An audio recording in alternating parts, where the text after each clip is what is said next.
wanwir, kita nyebutnya wanwir ya, wanita wirausaha itu kuatnya itu di event. Karena kalau wirausaha itu kan harus ngomong ketemu langsung ya, sharing atau apa gitu. Sebenarnya kita tuh nggak pernah tahu secara persis kita mau jadi apa, atau hidup kita tuh mau ngarah kemana. Dan itu nggak, kalau dalam pengalaman saya itu nggak boleh membuat kita itu menjadi merasa kok lu nggak punya tujuan hidup sih, nggak boleh. Karena orang tuh pikiran orang tuh beda-beda gitu. Ada orang yang udah mengeset gue mau jadi apa, menjadi apa. Tapi ada orang yang mungkin let it flow. Bener, dress code itu harusnya memudahkan orang yang datang. Karena tujuannya adalah itu. Tetapi dalam konteks yang tadi, memang dress code itu mengalami perkembangan juga. Jadi kalau sekarang dress code itu lebih banyak juga yang kaitannya sama kreativitas.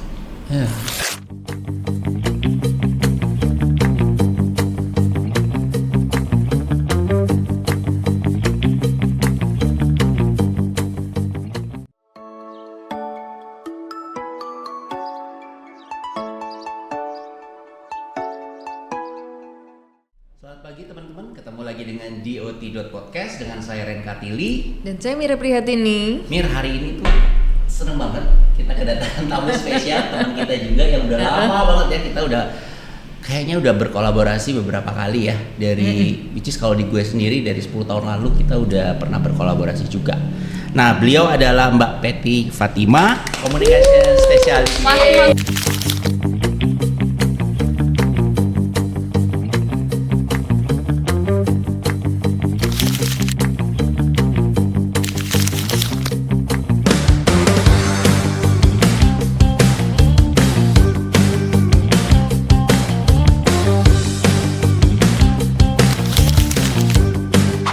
Pety Fatima berawal dari penyiar radio OS yang sangat terkenal di Bandung di zamannya saat semasa kuliah, yaitu di jurusan komunikasi di Universitas Padjadjaran Bandung.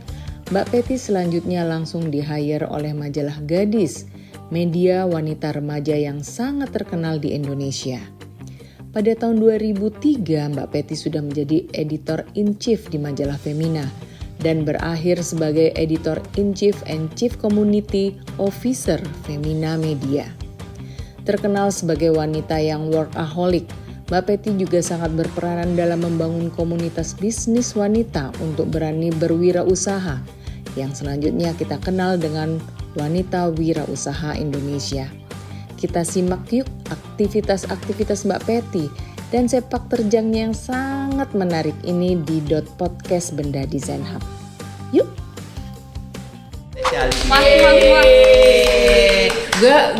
Gue tuh bareng Mbak Pety itu yang di acara Good Design Indonesia. Betul, ya Mbak ya. Itu kita baru pertama kali ketemu ya. Pertama kali ketemu dan kenalan. Sebelumnya gue cuma ngeliat dia di majalah. Berarti dia menang kan? Berarti gue menang lebih dulu. 2000, gue ingat banget tuh 2014 ya. 2014. Aku datang ke tempat Mbak Pety waktu itu dengan PD-nya. Aku tuh nggak ngerti loh Mbak. Waktu itu emang bener-bener kayak karena aku lagi mau menggait pasar perempuan ya. Pasar perempuan, gue pikir kayaknya majalahnya perempuan cuman Femina satu-satunya. Gue datengin dan gue minta waktu langsung ketemu sama Mbak Pety, tau gak lo? Luar biasa lo ya. Habis itu langsung ya. Langsung, dan alhamdulillah sih berhasil tuh. Gue bikin kelas, kebetulan kelasnya itu khusus ibu-ibu. Iya, dia itu masalahnya itu entah kenapa proyeknya ibu-ibu, kelasnya ibu-ibu, temennya ibu-ibu. Gue heran. Dia kayaknya punya sebuah aura di mata ibu-ibu, mengikat ibu-ibu. Mbak Pety apa kabar?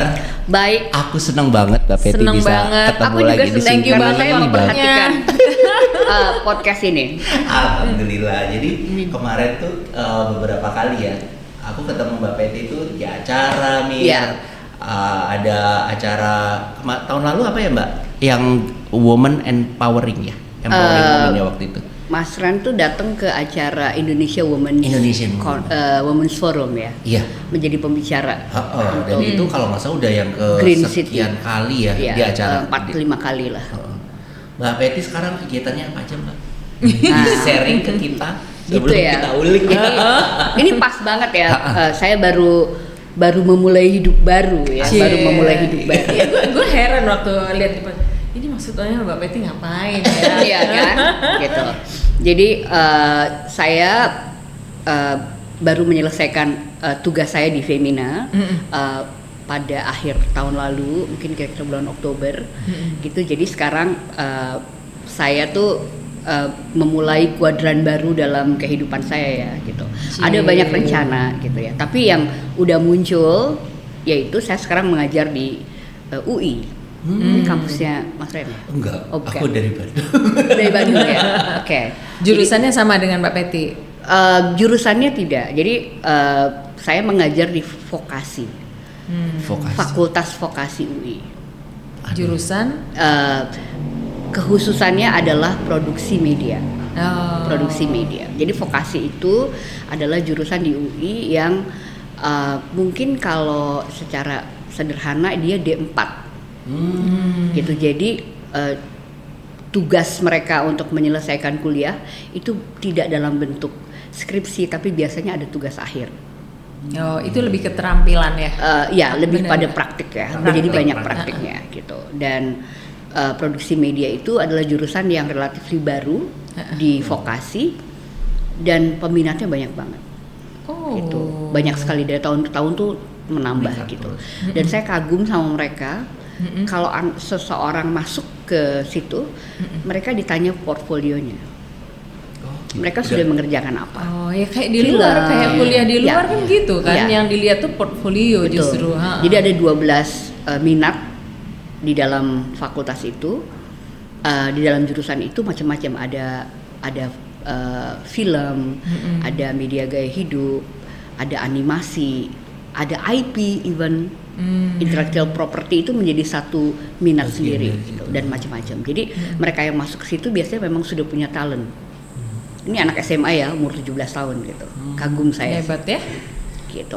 Jadi itu mungkin yang saya sekarang lagi kerjakan. Selain saya juga mengerjakan project-project pendek yang kaitannya biasanya sama women empowerment ya, sama pemberdayaan perempuan. Itu udah dari kapan sih yang Mbak Peti geluguti itu women empowerment ya? Itu? Jadi sebenarnya women empowerment itu kalau saya melihat kenapa gitu kepikir kayak itu ya? Buat itu. Sebetulnya mungkin itu berkaitan dengan media di tempat saya bekerja sebelum ini ya, di Femina gitu. Saya kan di Femina cukup lama dan seperti ingin menampilkan Femina baru gitu. Maksudnya ketika saya masuk itu di 2004 mungkin ya, 2005 itu Femina itu lagi revamp. Jadi melakukan revamping besar-besaran pada isi dan visualnya. Gitu. Jadi buat saya itu historical ya gitu. Karena saya melihat ibu saya membaca Femina dan ketika saya masuk ke Feminanya lagi di revamp gitu. Gitu, dan dia membutuhkan darah baru lah gitu ya untuk generasi baru ini gitu. Jadi pada saat itu saya tahu Femina itu memang women empowerment, tapi kan pada era itu mungkin bukan, pada era sebelumnya women empowerment itu tidak terlalu spesifik gitu. Pokoknya perempuan yang bisa macam-macam gitu. Dia jadi di luar rumah dia aktif, di dalam rumah juga dia hebat gitu. Begitu kan. Tapi pada era saya itu women empowerment itu menjadi populer, bahwa perempuan itu multi peran itu udah pasti, dan dia itu bisa memaksimalkan semua potensi yang ada dalam dirinya. Sebenarnya sederhana itu. Jadi kita mencoba mengolah itu menjadi pesan baru kepada perempuan-perempuan ini. Makanya misalnya kita menginisiasi wanita wirausaha Femina. Mas Ren juga pernah, Mira juga pernah terlibat atau diundang sebagai pembicara gitu ya.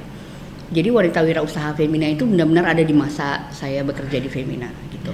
Karena kita melihat pada era itu 2007-2010 tiba-tiba banyak sekali perempuan yang punya bisnis. Coba flashback ya. Waktu itu habis resesi. Kayaknya ekonomi. Para kepala keluarga dipecat, ya nggak sih? Jadi ibu rumah tangga mau nggak mau harus punya turut serta membantu keluarga income, gitu nggak sih? Betul. Jadi pada era itu itu adalah efek lanjutan dari resesi ekonomi global kan, dan itu terasa sampai ke Indonesia. Kalau di Indonesia sendiri sebenarnya kita juga baru reformasi, ya kan, pemerintahan berganti dan segala macam gitu. Nah, kita melihat banyak sekali perempuan yang punya bisnis, tapi bisnisnya masih sporadis. Misalnya kalau mau Lebaran semua punya bisnis kue atau hampers apa-apa gitu. Kalau mau Natal begitu juga. Paling dekat makanan deh. Benar gitu. Nah, pada saat itu kita sebenarnya nggak pernah membahas perempuan pebisnis secara serius. Kita membahasnya perempuan karir. Karena femina itu sebenarnya secara tradisional kan ditujukan oleh perempuan karir ya. Beda ya, beda. Perempuan karir dengan perempuan pebisnis beda ya. Beda. Jadi kalau secara gampang kan kalau perempuan karir itu mereka yang bekerja di kantor korporasi, jadi bos kayak, jadi leader atau jadi pegawai gitu kan. Strugglingnya mereka mungkin bagi waktu, bagaimana bisa naik posisi dalam waktu cepat dan seterusnya. Nah terus kita berinisiatif bikin itu, jadi kita bikin riset dulu sedikit, lalu kita bilang oke, kita mulai dengan mengubah sedikit editorialnya. Jadi Femina tuh pada saat itu kan terbitnya 4 kali sebulan ya, seminggu sekali. Jadi kita mulai dengan 3 edisi ngomongin karir, 1 edisi ngomongin wirausaha. Gitu. Setelah itu ternyata berkembang sangat pesat, gitu. Banyak perempuan yang kepengen diajarin, gitu. Makanya Wanwir, kita nyebutnya Wanwir ya, wanita wirausaha itu kuatnya itu di event. Karena kalau wirausaha itu kan harus ngomong ketemu langsung ya, sharing atau apa gitu. Lalu dia menjelmalah menjadi community development pada tahun 2010 kali ya. Jadi community development yang cabangnya banyak, ada konten yang khusus, ada acara dan segala macam gitu. Nah, tapi si wanita karirnya tetap kita bahas, ada gitu. Pada saat itu namanya Women Leadership Network gitu. Nah, dan kita banyak sekali bicara tentang STEM at that time. Jadi orang belum ngomongin STEM, kita tuh udah ngomongin STEM tuh, science, teknologi, mathematics, engineering itu. Nah, terus kemudian dari situ kalau secara pribadi saya merasa bahwa saya kok seneng yang ngerjain ini, gitu. Melihat banyak contoh orang yang from zero to hero gitu. Hebat ya. Jadi misalnya wirausaha tadinya waktu datang sama kita dia baru punya ide mau bikin apa gitu. Jadi dia belum ada usahanya nih ceritanya. Gitu. Contohnya adalah tetangga kita nih, tetangganya kantor ini, rumah kebaya ya.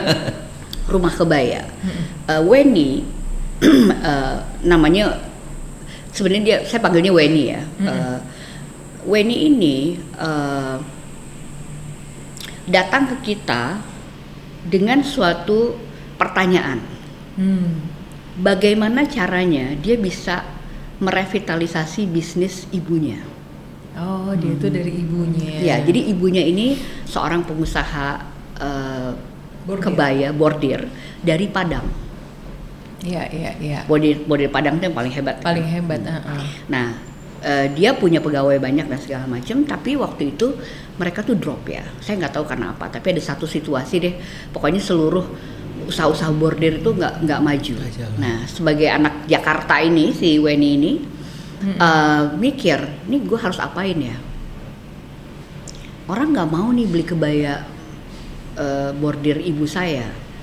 Soalnya mungkin ngerasa itu udah kuno, gayanya nggak menarik dan segala macam.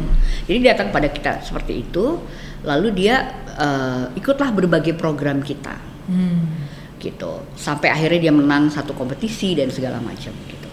Dan pertemuan-pertemuan itu, kalau kita ngobrol sama Weni, dia selalu bilang pertemuan-pertemuan itu, obrolan-obrolan kita itu bersama kita atau bersama sesama perempuan itu yang membuat dia tuh alive gitu. Jadi, gue harus giniin deh, gitu. Jadi makanya produksi dia yang paling booming, yang pertama kali booming itu adalah kebaya casual, kebaya pendek, full bordir, tapi bentuknya pendek dan tidak ada, jadi cuma diikat. Tangannya 2/3, 3/4. Jadi anak muda mau make, ya kan? Tuh. Ya. Jadi waktu dia menjadi very successful seperti sekarang, kalau saya pribadi merasa itu kayaknya bagian dari achievement gue juga Seneng gitu, ya, you know what I mean ya. gitu. Dan tim itu seneng gitu, dan itu banyak contohnya, banyak banget gitu. Kadang-kadang saya tuh kadang amazed juga ya, kaget gitu. Jadi kayak belum lama, saya pergi ke IKEA, saya boleh ngomongin brand ya. Lagi jalan-jalan ternyata ada pameran. Gitu, ada pameran produksi UKM. Oh lucu-lucu ya, gue bilang gitu. Tapi gue mampir. Tapi saya nggak mampir, terus saya naik ke atas. Lagi lihat-lihat, saya ditegur sama orang. Hai Mbak Peti, dia bilang gitu kan. Saya tuh kan kalau kayak gitu udah punya suatu cara untuk berkomunikasi. Jurusan komunikasi Gue gitu. kenal apa nggak kenal, pokoknya gue harus kelihatan kenal. So that's a tip for you too. Iya. Jadi halo, aku bilang gitu kan. Terus dia bilang pasti kamu udah lupa sama aku, dia bilang gitu. Terus tapi saya kalau gitu saya jujur. Saya bilang iya, saya udah lupa sama namamu, tapi saya ingat wajahnya. Memang benar saya ingat wajahnya gitu kan. Terus dia bilang gini, terus dia menyebut nama.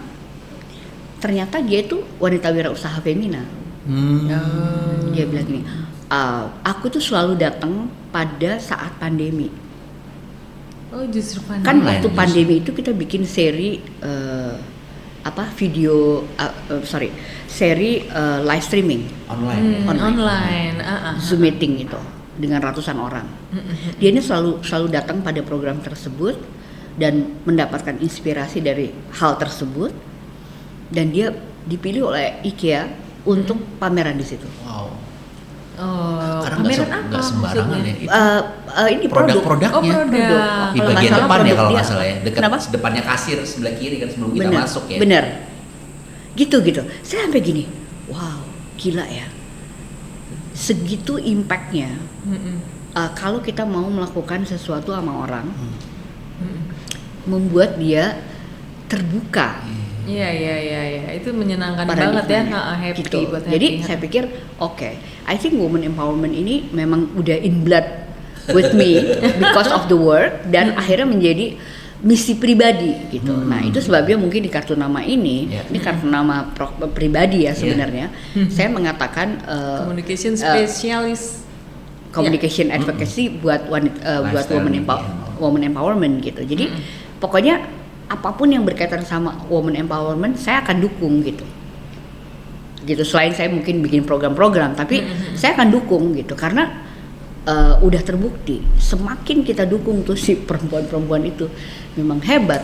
Ya nggak berarti saya bilang pria nggak hebat ya, tapi dalam konteks ini talent orang Indonesia, perempuan Indonesia tuh luar biasa nih contohnya. Soalnya gini, kebanyakan perempuan itu kan ke bawah ya, secara culture kan mereka itu di bawah laki-laki. Ya, masih itu zaman dulu lah ya. masih Patriarkinya sampai masih, sekarang juga iya, sih. masih kerasa kan. Jadi mereka banyak keinginan, kan banyak sekarang makin lama kan sekolah, makin pinter. Cuman mereka nggak tahu mulainya tuh dari mana gitu loh. Betul, iya kan? betul. Makanya dia butuh untuk di empower tadi itu ya. Butuh media. Ya. Butuh Jadi mentor. butuh mentor. mentor, rangsangan, jadi bisa merealisasikan keinginan dia. Apa yang dilakukan oleh Mbak Peti sendiri itu ada semacam mentoring, pendidik juga, coaching juga gitu ya. Iya. Untuk melihat usahanya bagaimana dia supaya bisa berkembang. Ya seperti itu. Jadi bisa apapun ya kalau kalau misalnya dalam konteks wanita wirausaha yang kita kerjakan bersama Femina at the time, itu yang disebut oleh Mas Ren itu semua gitu. Semua ya, ada mentoring, ada coaching, ada mungkin ada bentuknya seminar yang lebih umum, getting an idea dan segala macam gitu. Tapi misalnya kalau dalam konteks saya sekarang, even saya mengajar, saya selalu berpikir gue ngajar di UI berapa ya, 1 jam 40 menit itu, jadi 1 jam 40 menit satu kali mengajar itu, gue harus bikin mereka ini empowered gitu, juga, ya. Karena dalam ruangan itu laki perempuan, so I empower the boys and the girls gitu. Jadi nggak cuma sekedar deliver sesuatu, tapi misalnya gini, kenapa sih lo harus belajar media literasi? Kebetulan saya lagi ngajar itu sekarang. Ya karena lo harus mengempower diri lo agar lo tidak menjadi chaotic di tengah segala sosial media ini. Iya kan, terbawa arus kiri kanan segala macam, nggak usah. Kita harus punya ilmunya, harus punya kemauan untuk bisa punya pendirian melihat sesuatu gitu misalnya gitu. Iya benar. Tapi kan kalau yang terlihat ya mungkin ya, kalau dari orang yang udah kenal Mbak Peti lama akhirnya melihat bahwa Mbak Peti ini orang yang bisa empower dan lain. Tapi akhirnya masyarakat ini kan semua ya melihatnya mungkin kulitnya saja Mbak ya. Jadi terlihat bahwa Mbak Peti ini lebih ke fashionable ya kan, ke arah sana. Lebih ke arah kelompok lifestyle. Betul lebih kelihatan kan karena kita kan mikirnya bukan kita ya, maksudnya masyarakat banyak mikirnya gitu, lahir dari media, betul. media perempuan, terus juga mungkin ya kalau kita laki-laki ngelihat majalah Femina itu kan mostly mungkin sebentar gue pengen tahu laki-laki tuh baca nggak Femina? Baca. Bohong, baca. Enggak baca ya? Enggak. Jadi baca nggak lo? Enggak. Tapi aku tuh memantau. soalnya kalau di waktu itu kan, apalagi kan media akhirnya kayak kepisah, ada yang pokoknya ada gadis, ada Femina, ada satu lagi yang mode. Majalah Hai buat lo cowok. Dewi ya. Oh, maksudnya Dewi, akhirnya kan itu kayak itu segmentasi segmen gitu. ya. Iya. Klien gua kan ibu-ibu ya. Loh, ibu-ibu muda bacanya Femina. Tapi berarti kan lu dari setelah kerja itu, waktu lu kuliah remaja gitu Mas? Nggak baca Hai nggak kalian? Aku Hai. Iya. Hai, ya. Tapi kalau gadis tuh cuman tahu aja kayak rame lah gitu ya, perempuan. Apalagi kalau ada pemilihan tuh kayak itu yang lu lihat ya? Iya di SMA ya, terutama cewek-cewek tuh kayak mau ikut lah apa sih gitu. Iya itu benar sih. Nah anyway, kalau ya itu akhirnya kan kalau kita mungkin ya masyarakat awam lah, kita selalu baca majalah ada Mbak Peti yang di depan memberikan ngoceh-ngoceh. Itu kan ada fotonya juga kan. Jadi kan kita paham bahwa Mbak Peti adalah orang yang paham banget terhadap gaya hidup. Gaya hidup. Dan mungkin ke fashionnya lebih kelihatan ya. Femina kan dia akhirnya kelihatannya lebih ke fashion gitu loh. Bahkan ya akhirnya ketika Mbak Peti cerita bahwa ternyata ada program empowering, kita yang laki-laki kan mungkin nggak baca Femina ya, jadi akhirnya nggak tahu gitu loh bahwa ternyata se-powerful itu ya majalah ini untuk bisa membawa. Betul. Kata gue powerful banget majalah. Inilah gila perempuan gue dari gila ya. Gue tuh kan zaman dulu tuh kita nggak ada TV tuh kan terbatas banget, iya kan? Membaca itu menjadi hiburan ya. Jadi gue tuh pulang sekolah, iya kan? Udah pulang sekolah mau tidur siang tuh ngapain lagi? Yang ada tuh nyokap gue kan langganan Femina, iya kan? Bokap gue langganan Tempo. Itu semua gue baca semua sampai akhirnya tahu seisi-isinya. Gedean dikit, udah gadis, mode, udah semua aja gue baca. Itu semua kayaknya gue lahap. itu kayaknya step perempuan di Indonesia atau perempuan dan pria di Indonesia ya. SOP ya. SOP gitu. Jadi kayak yang harus dilewati itu. Betul, itu betul. Sekarang gimana ya Mbak? Begitu nggak ya anak-anak tuh ya? Enggak, karena secara udah nggak ada lagi medianya berubah. Mereka udah scattered ya. Jadi kalau saya ngobrol tuh sama mahasiswa saya di UI, kalian baca media nggak sih? Gitu. Jawabannya sebenarnya ambigu. Gitu. Ambigunya lebih begini. Kalau dia masih SMA, SMP, mungkin dia masih membaca tuh gadis gitu ya, digital tentu saja ya, maksudnya lihat websitenya atau lihat Instagram segala macam. Tapi besar sedikit, lalu mereka itu sebenarnya nggak punya media khusus yang bisa memenuhi kebutuhannya mereka. Mereka gitu kan, gitu. Jadi mereka itu sebetulnya lebih mengkonsumsi media sesuai dengan apa yang dia inginkan pada suatu saat. Jadi mereka tidak loyal terhadap suatu dan tidak reguler. Betul, tidak reguler. Tidak gitu ya, yang nunggu 10 hari ya.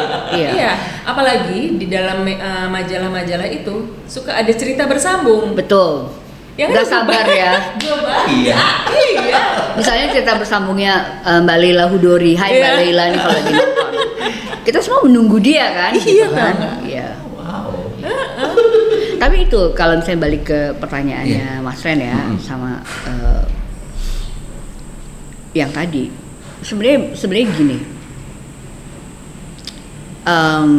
saya tuh selalu ngerasa mungkin gue cukup diberi berkah ya gitu dalam hidup aku sebagai seorang profesional gitu. Saya dalam karir, misalnya kita ngomongin karir ya, pernah memimpin 2 media yang sangat ikonik di Indonesia, bahkan masuk ke dalam sejarah pers nasional itu, gitu ya. Majalah Gadis ketika saya memulai karir dan saya menjadi pemret di mungkin tahun 98. Lalu saya masuk ke Femina dan menjadi pemimpin redaksi, gitu. Kita semua tahu Femina itu adalah majalah perempuan modern pertama di Indonesia. Bukan majalah wanita pertama ya. Kita bukan majalah wanita pertama, tapi majalah di era modern yang pertama. Kalau Gadis itu majalah remaja pertama di Indonesia. Pertama remaja ya. Can you imagine gitu? Saya cuma ngerasa gini, gila ya bebannya berat banget gitu. Tapi ya mungkin karena dijalani. Bukan bebannya berat banget, mungkin mikirnya gini, gila gue nih hebat banget ya.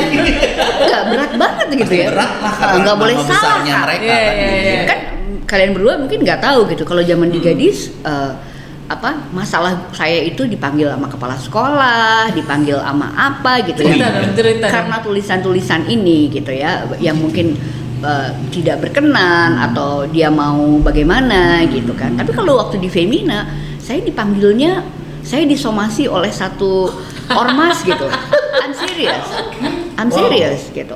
Disomasi oleh suatu ormas karena suatu tulisan yang sebenarnya salah paham, tetapi saya harus menghadapi itu. Atau saya dipanggil oleh seorang lawyer yang dimana klien dia menjadi narasumber dan dia merasa tidak berkenan dengan tulisan itu gitu.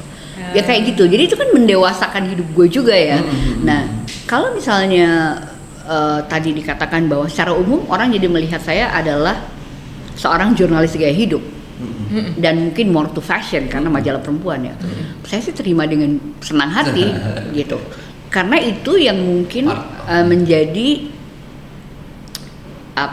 menjadi bagian yang spesifik dari karir saya sebagai jurnalis gitu. Nah, itu gaya hidup kan. Nah, tadi pengen ngulang lagi nih.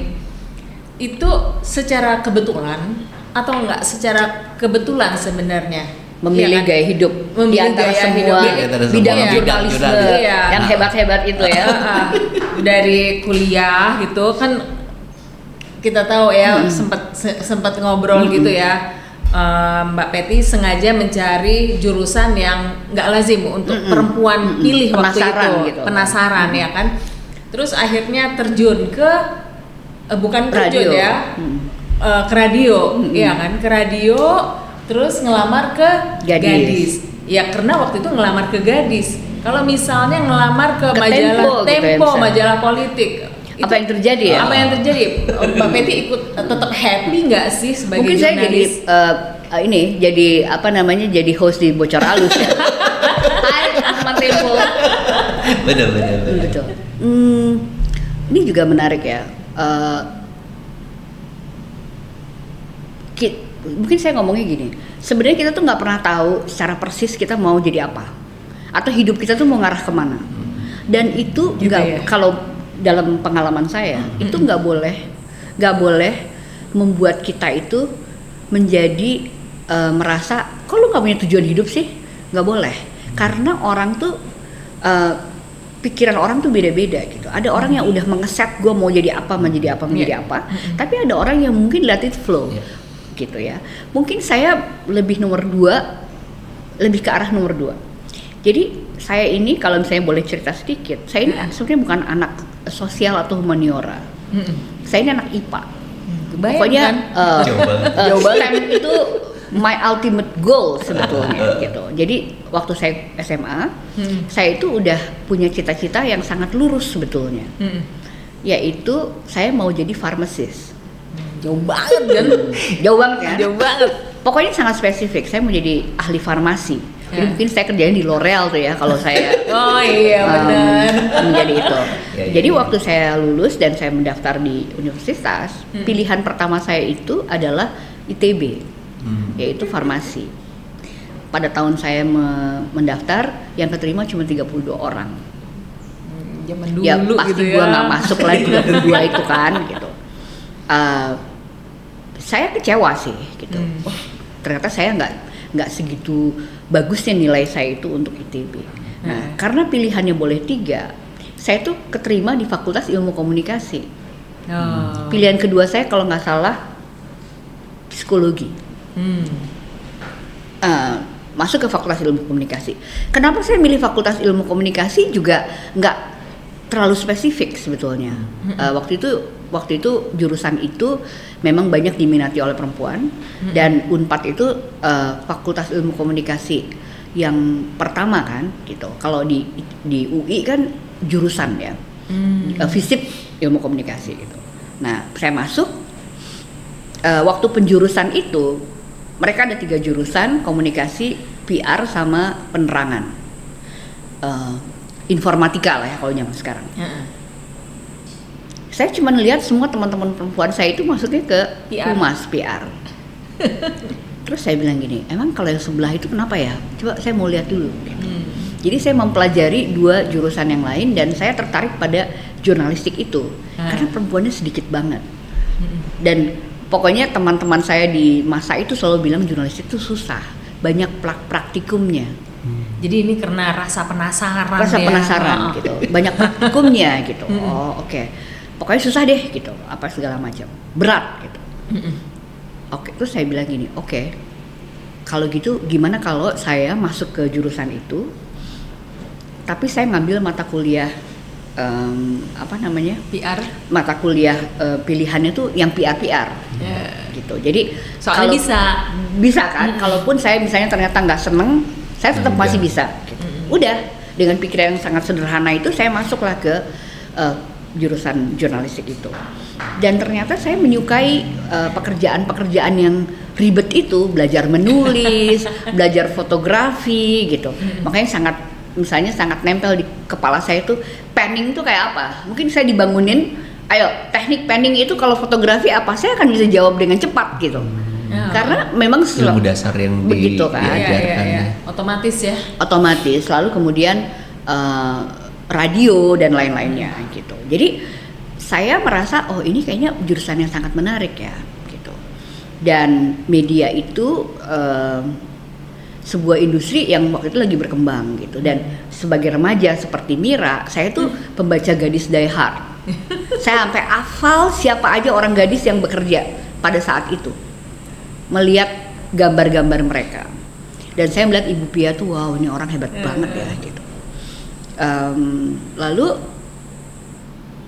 di mungkin tahun kedua di Unpad saya masuk ke radio sebagai penyiar.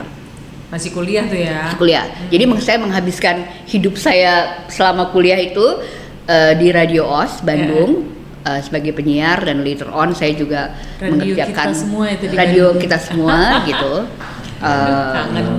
Betul, dan radio itu memang membentuk saya juga ya gitu. Saya menyukai dunia media. Mungkin saya menjadi orang yang juga bisa multitask gitu. Dan mereka tuh senang sekali menguji-nguji orang gitu. Jadi kayak misalnya suatu hari kita tuh banyak sekali bikin konser ya, musik at that time. Suatu hari tugas saya adalah mengurus perizinan ke Polda. Terus saya bilang gini, gue tuh nggak ngerti loh. Ya kamu pasti belum ngerti. Nanti kamu ditemenin. Ya. Ini radio. Ya? Jadi saya ngerjain perizinan ke Polda. Saya ngerti barikade itu apa, gimana cara nyewanya.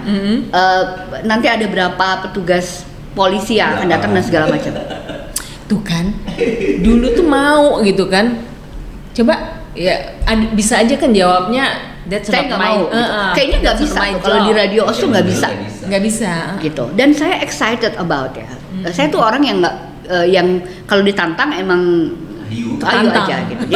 Jadi salah satu dua pelajaran yang paling besar di OS yang membawa saya sekarang tuh itu. Saya bisa mengerjakan berbagai hal yang sebenarnya nggak ada kaitannya sama pekerjaan saya yang utama, tapi essential.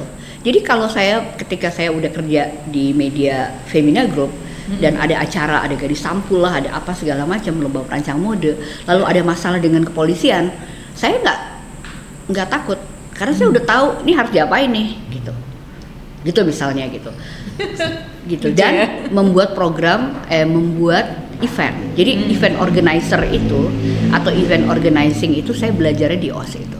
Pantesan sekarang udah di luar kepala. Iya kan, mau buat apa, banyak kali acara-acara gitu.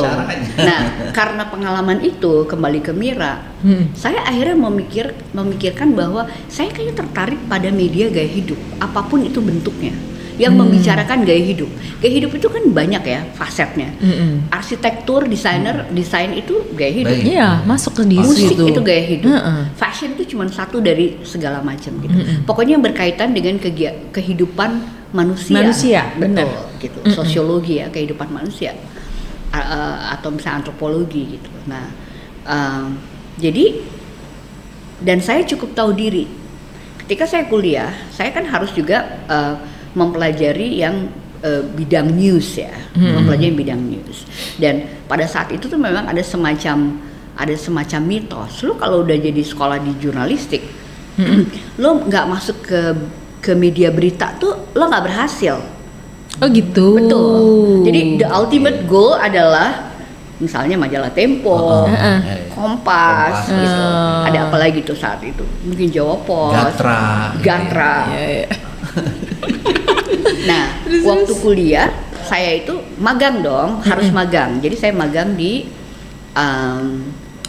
Pikiran Rakyat di Bandung, di bagian news, gitu kan. Ternyata saya nggak bisa ikutin pace-nya, gitu. Secara fisik saya nggak mampu. Gue bilang gitu aja deh. Dengan rendah hati saya bilang. Jadi Mbak Peti itu nauin diri gitu ya. Saya bilang gini, ini gue baru magang sebulan aja, sakit gue seminggu. Gimana kalau gue udah kerja 9 to sepanjang minggu kan gitu. Jadi saya mikir gini, ini kayaknya saya nggak bisa nih ikutin pace mereka yang kerja sampai malam gitu ya. Ya, saya kerja di Femina atau Gadis ternyata sampai malam juga, tapi kan berbeda ya. Apa ya, moodnya yang disentuh beda gitu. Bikin bisa bertahan lebih lama. Ketika itu saya bilang gini, kayaknya saya harus di media gaya hidup yang lebih berhubungan dengan manusia, pada hal-hal yang estetik mungkin ya, atau pada hal-hal yang lebih sosial. Jadi saya tuh tertarik pada hal-hal yang sosial sebenarnya gitu. Ya itu akhirnya saya melamarlah ke Gadis gitu sebagai pekerjaan pertama saya yang lebih serius. Kalau di OS itu sebenarnya pekerjaan sambil iseng, tapi saya belajar banyak di situ gitu. Itu sih. Dan diterima. Dari situ saya mulai menjadi dari situ lah ya, dari Gadis terus ke Femina ya. Saya itu lumayan lama ya berarti ya.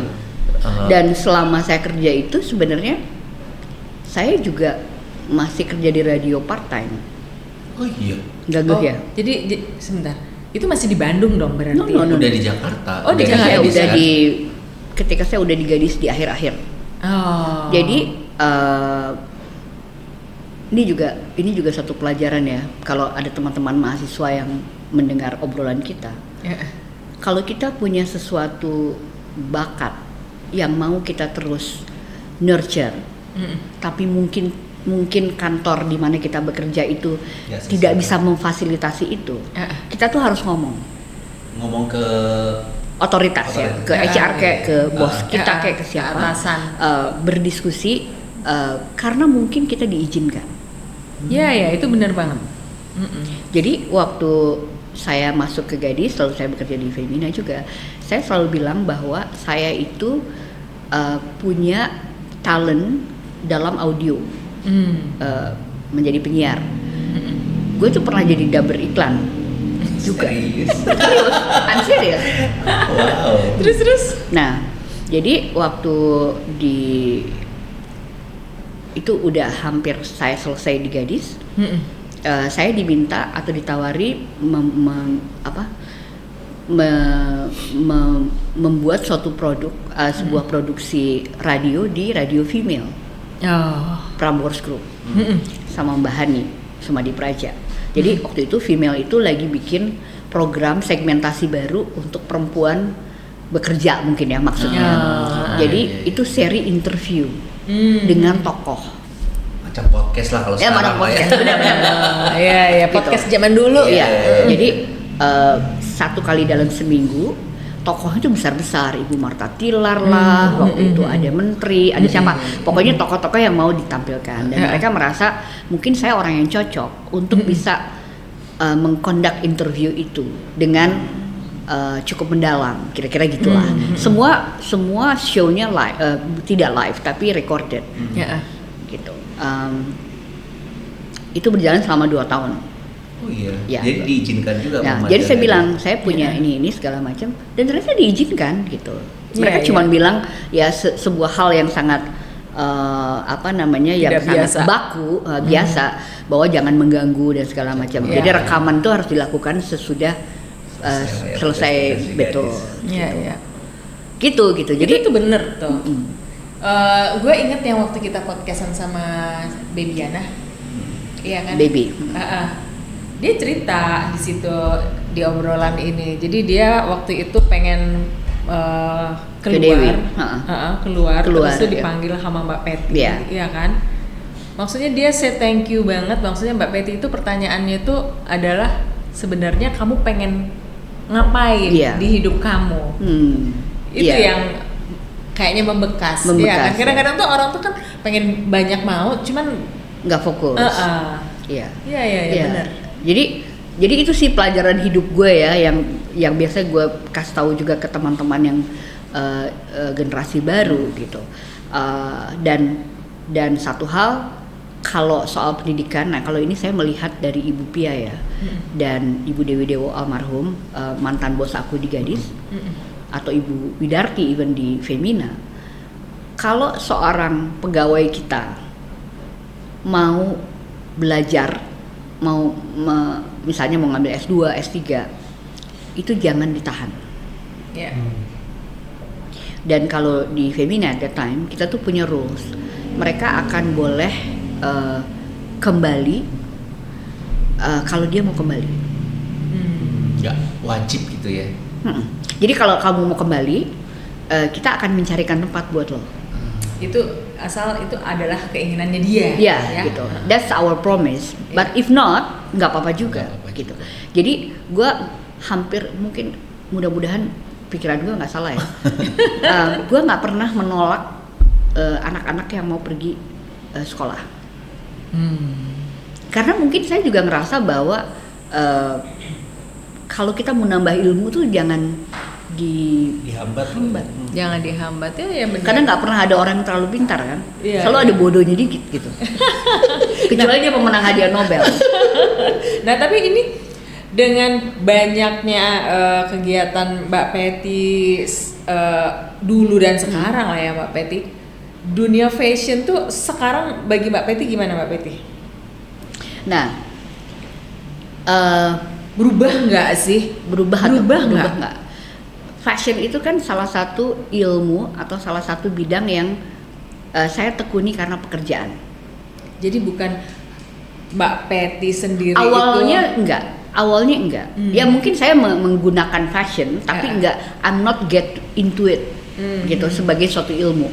Jangan lupa loh, fashion tuh ilmu ya. Jangan lupa loh ya. Ilmu yang harus dipelajari gitu kan. Sama seperti arsitektur atau desain interior. Jadi saya mungkin banyak mendalami fashion itu lebih banyak ketika udah di Femina ya, gitu, karena ternyata dia jadi center of attention seperti disampaikan oleh Mas Ren tadi terhadap beberapa unsur di bidang fashion ini. Jadi misalnya pada saat itu kita punya Fashion Week, kita punya lomba perancang mode dan lain-lainnya, di mana talent baru fashion itu diharapkan muncul dari media ini gitu kan. Jadi saya mempelajari baik secara mungkin lebih otodidak, ngobrol dengan banyak orang, ketemu dengan desainer dan menjadi kawan gitu dan lain-lainnya gitu. Dalam waktu yang lama saya jadi ketua untuk lomba perancang mode gitu. Jadi saya mengerti, kalau seorang calon desainer itu bagusnya punya A, B, C, D, yang lain itu bisa dipelajari berikutnya gitu kan, kayak gitu. Jadi kalau saya melihat dunia fashion sama seperti dunia mode juga itu dinamis sih, dia nggak pernah stagnan gitu. Jadi apa yang kita lihat sekarang dengan kita lihat 10 tahun yang lalu beda banget ya. Beda banget gitu. Tantangannya juga beda gitu. Tapi kalau sekarang Mira bertanya, saya mungkin ngelihatnya udah lebih ngelihatnya udah lebih holistik ya. Apa tuh? Misalnya gini, mungkin mau ngebalikin juga pertanyaannya. Seperti apa tuh dalam bidang apa? Pandangan orang terhadap berpakaian, bisa. Pandangan orang terhadap desainer lokal, pandangan orang terhadap desainer secara umum di dunia, atau pandangan orang terhadap berpakaian. Kalau pandangan orang terhadap berpakaian, kalau saya ngelihatnya yang paling signifikan adalah orang sekarang lebih punya jati diri. Lebih punya jati diri. Mereka nggak takut untuk menampilkan karakter pribadi. Itu kayaknya diperbolehkan kalau sekarang. Kalau dulu tuh emang dulu nggak boleh. Bukan nggak boleh, maksudnya tabu tuh kali ya? Bukan tabu, tapi memang aneh. Modelnya lebih seragam gitu tipenya. Kalau misalnya lagi trennya A ya semua orang pakai A gitu. Iya. Kalau sekarang kan trennya lagi apa, orang mau nggak pakai apa ya nggak apa-apa. Nggak jadi orang aneh. Betul. Dan mungkin juga kesadaran terhadap berpakaian itu adalah bukan cuma karakter pribadi, tapi itu adalah bentuk pesan yang mau lo sampaikan kepada dunia. Kamu mau menyampaikan apa dengan pakaianmu itu? Segitunya ya. Jadi mau memperkenalkan diri kita kepada orang-orang, kita mau dianggap seperti apa? Gitu ya. Ya mungkin ini contoh ya. Ini sekarang lagi rame, ini tadi saya ngomong sama Mas Ren juga soal dress well itu. Ini ramenya di TikTok nih ya. Gitu ya. Dress well. Gitu. Jadi orang memperkenalkan apa itu dress well. Tapi saya tuh merasa yang ditampilkan itu masih terlalu permukaan dan mungkin akan misleading kalau ini terus-menerus dikomunikasikan seperti itu dan dinormalisasikan. Karena dress well itu bukan cuma sekedar kamu berpakaian monokrom, kamu berpakaian one tone gitu, atau kamu berpakaian ikut tren yang terbaru gitu. Karena kalau kita ngomong dress well itu sebenarnya ada banyak unsur gitu ya, termasuk unsur estetika ya. Jadi misalnya kalau secara sederhana kita harus bilang gini, dress well itu apa sih? Berpakaian baik itu apa? Gitu. Apa tuh, Mbak? Berpakaian baik itu paling tidak ada 3 unsur. 1, ekspresi diri kita. Kita akan mengekspresikan apa? Sesuai nggak sama konteksnya? Gitu. Dan yang ketiga, apa yang mau kita komunikasikan terhadap pakaian yang kita pakai gitu. Karena itu misalnya gini ya, konteks itu apa sih? Ini saya baru ngobrol sama beberapa teman beberapa waktu lalu ketika rame pelantikan pejabat baru di kabinet baru. Para istri ini berpakaian menggunakan kebaya. Nah, saya merasa bahwa mungkin konteks ini menjadi penting diketahui oleh siapapun. Pakaiannya bisa sama kebaya, tapi konteksnya bisa berbeda. Kebaya apa yang sebaiknya kita gunakan untuk pelantikan di pagi hari?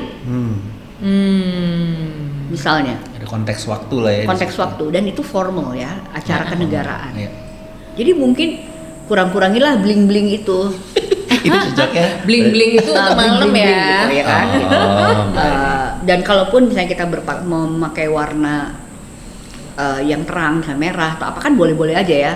Sekali lagi dress well tuh nggak berarti warnanya tuh one tone dan semua mute gitu. Enggak juga, tergantung kita sukanya apa gitu kan. Gue tuh seneng tuh nggak komen-komennya Mbak Betty itu. Iya kan? Jadi kan saya suka merah fine. Pakai kebaya merah oke, tapi mungkin nggak usah pakai bling ya, nggak usah pakai payak gitu. Cari warna merah yang bagus lah gitu, yang mungkin lebih ada darknya, ada blacknya gitu ya misalnya. Tapi mungkin kainnya juga jangan merah kali ya. Kainnya yang men-tone down kemerahan baju dia. Supaya nggak kayak cabe. Nanti menjadi pusat perhatian dalam ruangan itu dan gimana gitu. Jadi itu tadi, jadi harus berpakaian baik itu sebenarnya kita tahu sadar konteksnya kita pakaian itu di mana. Kita harus tahu kita mau mengkomunikasikan apa dan ekspresi apa yang mau kita tampilkan. Gitu. Ya. Makanya kalau misalnya mau lebih jauh,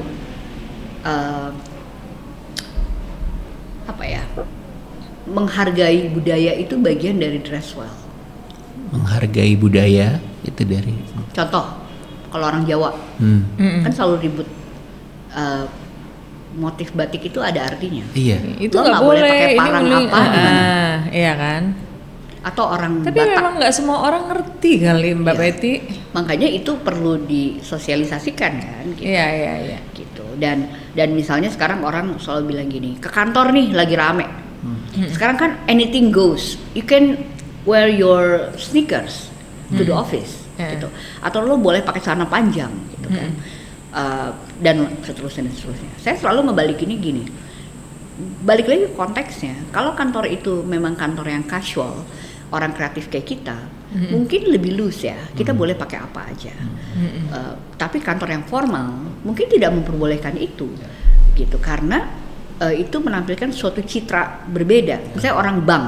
Iya. Gitu. Dia kan bawa citra banknya, ya kan? Serius gitu, bisa dipercaya apa gitu. Tapi kalau misalnya di perusahaan kreatif kan justru creativity yang muncul. Iya. Tetapi itu pun sebenarnya kalau kita mau lebih jauh, tetap ada koridornya karena lo ke kantor. Iya kan, bener nggak sih? Ke kantor tuh mungkin ketemu klien, ketemu apa gitu. Jadi kalaupun misalnya pakai sneakers ya jangan kotor dong sneakersnya, misalnya gitu. Sneakers yang kelihatan yang nggak butek tuh. Betul. Dan jangan terlalu modelnya heboh gitu kan. Sederhana aja misalnya gitu. Itu sih. Berarti harus tahu waktu dan tempat. Aku tuh suka menganalogikan bahwa fashion itu adalah kulit kedua manusia. Betul. Rumah adalah kulit ketiga manusia. Jadi makanya orang ketika kulit pertama ini ya? Ini kulit pertama kita. Jadi ketika dia memilih baju kan dia harusnya tahu iklimnya gimana, waktu ya gimana, timing dan lain-lain. Konteks. Sama juga dengan rumah kan harusnya gitu ya. Ya ini kalau dianalogikan bahwa ternyata semua yang melapisi kita ini dengan lapisan ini kan artinya membawa pesan pribadi, karakter gitu-gitulah ya Mbak ya. Yang mau kita komunikasikan yang mau dikomunikasikan ke kan? publik gitu kan. Nah, kan nggak semua orang paham ya Mbak. Contoh, kadang kan ya menurut kita kayak ya mungkin yang kita lihat bahwa itu tuh terlalu heboh gitu kan. Tapi kan ada orang yang bisa jadi nggak paham ya Mbak ya. Atau paham tapi dia mau sengaja gitu. Nah, kayak iya ya, lu ngomong kayak gitu gue tuh jadi ingat. Sengaja tuh gimana? Gini. Ada temen, ya nggak usah ngomong ini ya. Dia tuh memang seneng jadi pusat perhatian, Mbak. Jadi misalnya kalau pergi kita ngadain acara, dia pasti pakai warna yang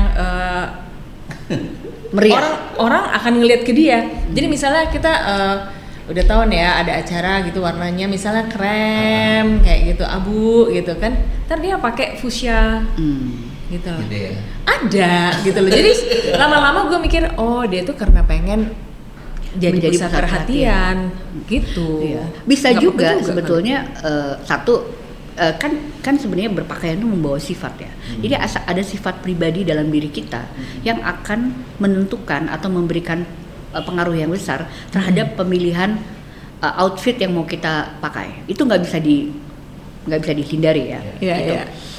Mungkin orang ini memang senang jadi pusat perhatian, atau simple seperti saya bilang tadi, orang ini lebih tertarik pada warna-warna yang menyolok, merah, kuning, fuchsia. Kadang-kadang kan kita ngerasa hidup kalau pakai warna ini, exactly, gitu ya. Gitu. Itu nanti kita ngomong tentang undertone ya, either cool or warm gitu kan. Kita mau coba sekarang bisa gitu. Tapi balik lagi ke situ, sebenarnya tadi seperti saya bilang, kalau kita bilang dress well itu ada banyak fasetnya ya, ada banyak angle-nya gitu.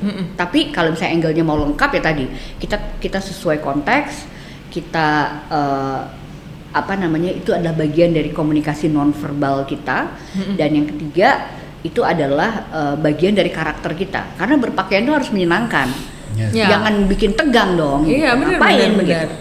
Nah, mungkin temennya Mira ini memang dia seneng yang colorful gitu. Apalagi kan budaya kita tuh memang very colorful ya. Lihat kebaya kita, lihat baju bodo kita, lihat semuanya berwarna, semua colorful gitu. Lihat baju kurung kita, songket dan segala macam itu bagian dari gaya kita kan gitu. Tapi mungkin kalau menurut saya gini, sepanjang dia mengerti konteksnya, nggak apa-apa, gitu. Karena nggak semua orang senang pakai baju mute kayak kita loh. Kalau kita kan bajunya kalau nggak hitam putih, bukan? Ini beda aja nih hari ini kalau pakai kuning. Hitam putih. Iya, mungkin karena. Tapi gue seneng merah loh. Suka ya? Sebenarnya nggak dilarang, cuman tadi keyword tuh mungkin konteks. Ketika dia tahu bahwa ini tuh acaranya ini, yang datang tuh akan seperti ini. Betul. Gitu ya, dan kegiatannya seperti ini, ya kayaknya dia ya misalnya lu ke kondangan gitu ya kan, yang jadi senternya tuh kan couple-nya dong, jangan lu pakai baju yang semua center ke lu gitu ya kan. Iya. Nggak usah tamu, ada tuh di salah satu VT di TikTok ya. Jadi anak ini kan nikah nih ya, ibunya juga nggak mau kalah, jadi kayak orang tuh nggak tahu yang nikah sebenarnya ibunya mana, saking sampai hebohnya. Iya. Kayaknya gue tahu itu ya. Iya, konteks kan. Iya, nggak mau kalah dia sama pengantin. Jadi kata kuncinya adalah konteks. Benar. Konteks. Nah itu bisa dipelajari ya? Bisa dipelajari. Dan sebenarnya kalau secara otodidak atau secara keseharian, kalau kita mau, konteks itu kita pelajari dengan semakin banyaknya kita mengikuti occasion, gitu. Jadi kalau misalnya ada suatu acara ada dress code-nya, terutama emang acaranya penting ya, misalnya acara di kedutaan gitu, dress code-nya business attire, ya lo nggak usah pakai ball gown. Dia udah bilang business attire, right? Artinya dia sangat menyadari acara jam 7 itu akan didatangi oleh orang-orang yang datang dari kantor, dan dia nggak mau misalnya ngerepotin orang-orang tersebut, gitu kan? Tapi kalau misalnya di situ dia bilangnya black tie, gitu, misalnya ya udah yang perempuan at least mungkin pakai bajunya midi. Gitu, kalau nggak bisa pakai ball gown gitu. Yang prianya ya pakai jas, kalau bisa pakai tuxedo mungkin gitu. Jadi kalau misalnya ada dress code, sebenarnya itu bisa jadi exercise kita. Kita itu menghormati konteks itu enggak? Iya, benar. Justru dengan dress code itu mempermudah ya harusnya. Betul, dress code itu mempermudah, kan itu datangnya dari dunia barat ya. Dress code itu datangnya dari dunia barat gitu. Dan mereka nggak mau orang tuh left behind dalam suatu pertemuan besar gitu. Tiba-tiba dia bajunya berbeda gitu, saltum, masalah kostum gitu. Makanya ada dress code gitu. Atau misalnya, ya kan, gitu. Jadi bisa dipelajari secara keseharian itu juga bisa sih gitu. Tapi ada loh orang yang emang sengaja udah ada dress code gitu ya. Dia emang sengaja nggak mau ngikutin dress code tuh ada. Bisa jadi nextnya dia nggak diundang sih. Nextnya nggak diundang ya. Dan jangan lupa ya, berpakaian itu ini kalau dalam konteks komunikasi ya, kan tadi dibilangnya nonverbal, dia nonverbal communication gitu. Lo mau dipersepsi orang sebagai apa? Atau jangan-jangan lo salah signal gitu. Lo menampilkan gini, salah signal tuh misalnya gini. Kita datang ke sebuah meeting resmi gitu ya, bersama klien. Lo kepengen menampilkan citra lo sebagai expert atau ya ahli lah gitu ya. Tapi cara berpakaiannya misalnya terlalu santai, nggak bisa gitu. Kalau arsitek, saya tahu lah arsitek sama orang media tuh sebenarnya mirip. Ya udah, yang paling aman tuh monokrom aja udah.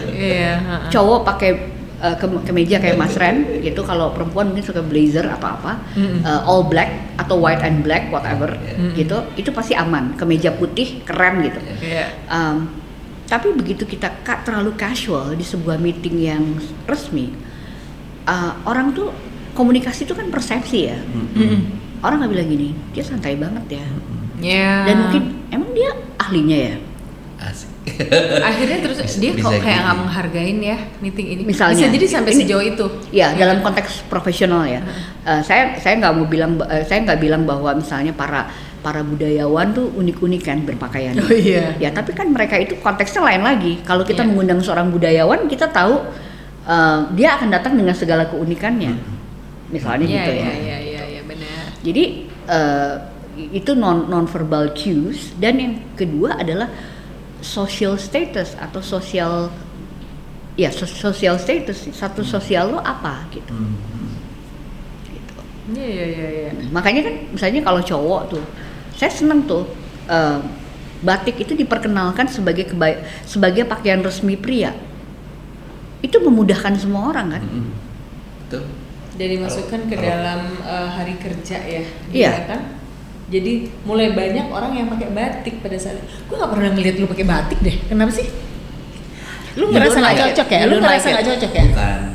Untuk kalau kayak podcast sih enggak ya. Enggak. Lu kalau misalnya ke acara-acara juga nggak pernah gue lihat pakai batik. Nanti kita tantang dia untuk pakai batik. Kenapa sih? Gua ada batik kok, tenang. Ada. Cuman memang nggak pernah dipakai. Menurutku tuh kalau batik tuh ini image lagi ya, sekali lagi karena terbiasa. Bukan image-nya Ren Katili ya? Bukan juga, tapi kayak misalnya ya kalau gue udah pakai batik tuh biasanya acara yang menurut gue tuh yang harus formal banget sih. Kondangan pasti gitu. Bisa kondangan atau acara, nggak harus kondangan juga. Tapi kalau lu kondangan juga pakai jas, pakai blazer, bukan batik. Nggak, kalau meeting resmi gitu ya, yang kadang terkait dengan pemerintahan atau apa, biasanya gue pakai batik. Nah gitu itu sih. karakter, persepsi kan. Iya. Kayak saya misalnya, kalian nggak akan pernah. Nih mudah-mudahan gue ngomongnya nggak omdo ya. Nanti lo cek lagi 10 tahun dari sekarang. Kalian nggak akan pernah melihat saya pakai baju atau aksesori animal print. Animal print. Karena ada filosofi. Karena ada ini misinya ya. Enggak, gue seneng aja. Seneng gitu. Dan ketika aku pakai, saya bukan nggak pernah pakai, tapi begitu saya pakai, it feel aneh gitu. Kayak aneh banget ya. Akhirnya ya gue nemu ya, gue foto nih. Akhirnya Mbak Peti pakai. Coba. Tapi fashion sendiri, apalagi di majalah Femina gitu, kan ada season yang kayak tiba-tiba sekarang lagi tren bulu, animal gitu. Kan? Nah itu Mbak Peti nggak kepengaruh ya? Jadi makanya itu gitu. Gue nggak kepengaruh sih. Kalau animal print itu emang kayaknya nggak cocok lah sama saya gitu ya. Itu yang selalu kita pengen komunikasikan sama publik, bahwa fashion itu adalah bagian dari karakter kita ya, diri kita. Memang di dunia ini ada musim dingin panas, spring summer, fall winter, musim dingin dan musim gugur gitu ya. Sekali lagi pembagian itu datang dari negara negara dengan 4 musim, betul ya. Kalau kita kan cuma 2 musim, either hujan atau terik matahari, kemarau gitu. Tetapi si 4 musim itu menjadi sebuah konsensus di dunia gitu, bahwa fall, winter, spring, summer itu adalah minimal pergantian busana di dunia fashion gitu, karena kan kaitannya dengan musim seperti Ren bilang ya, nggak mungkin kita pakai baju tipis di masa musim dingin kan gitu.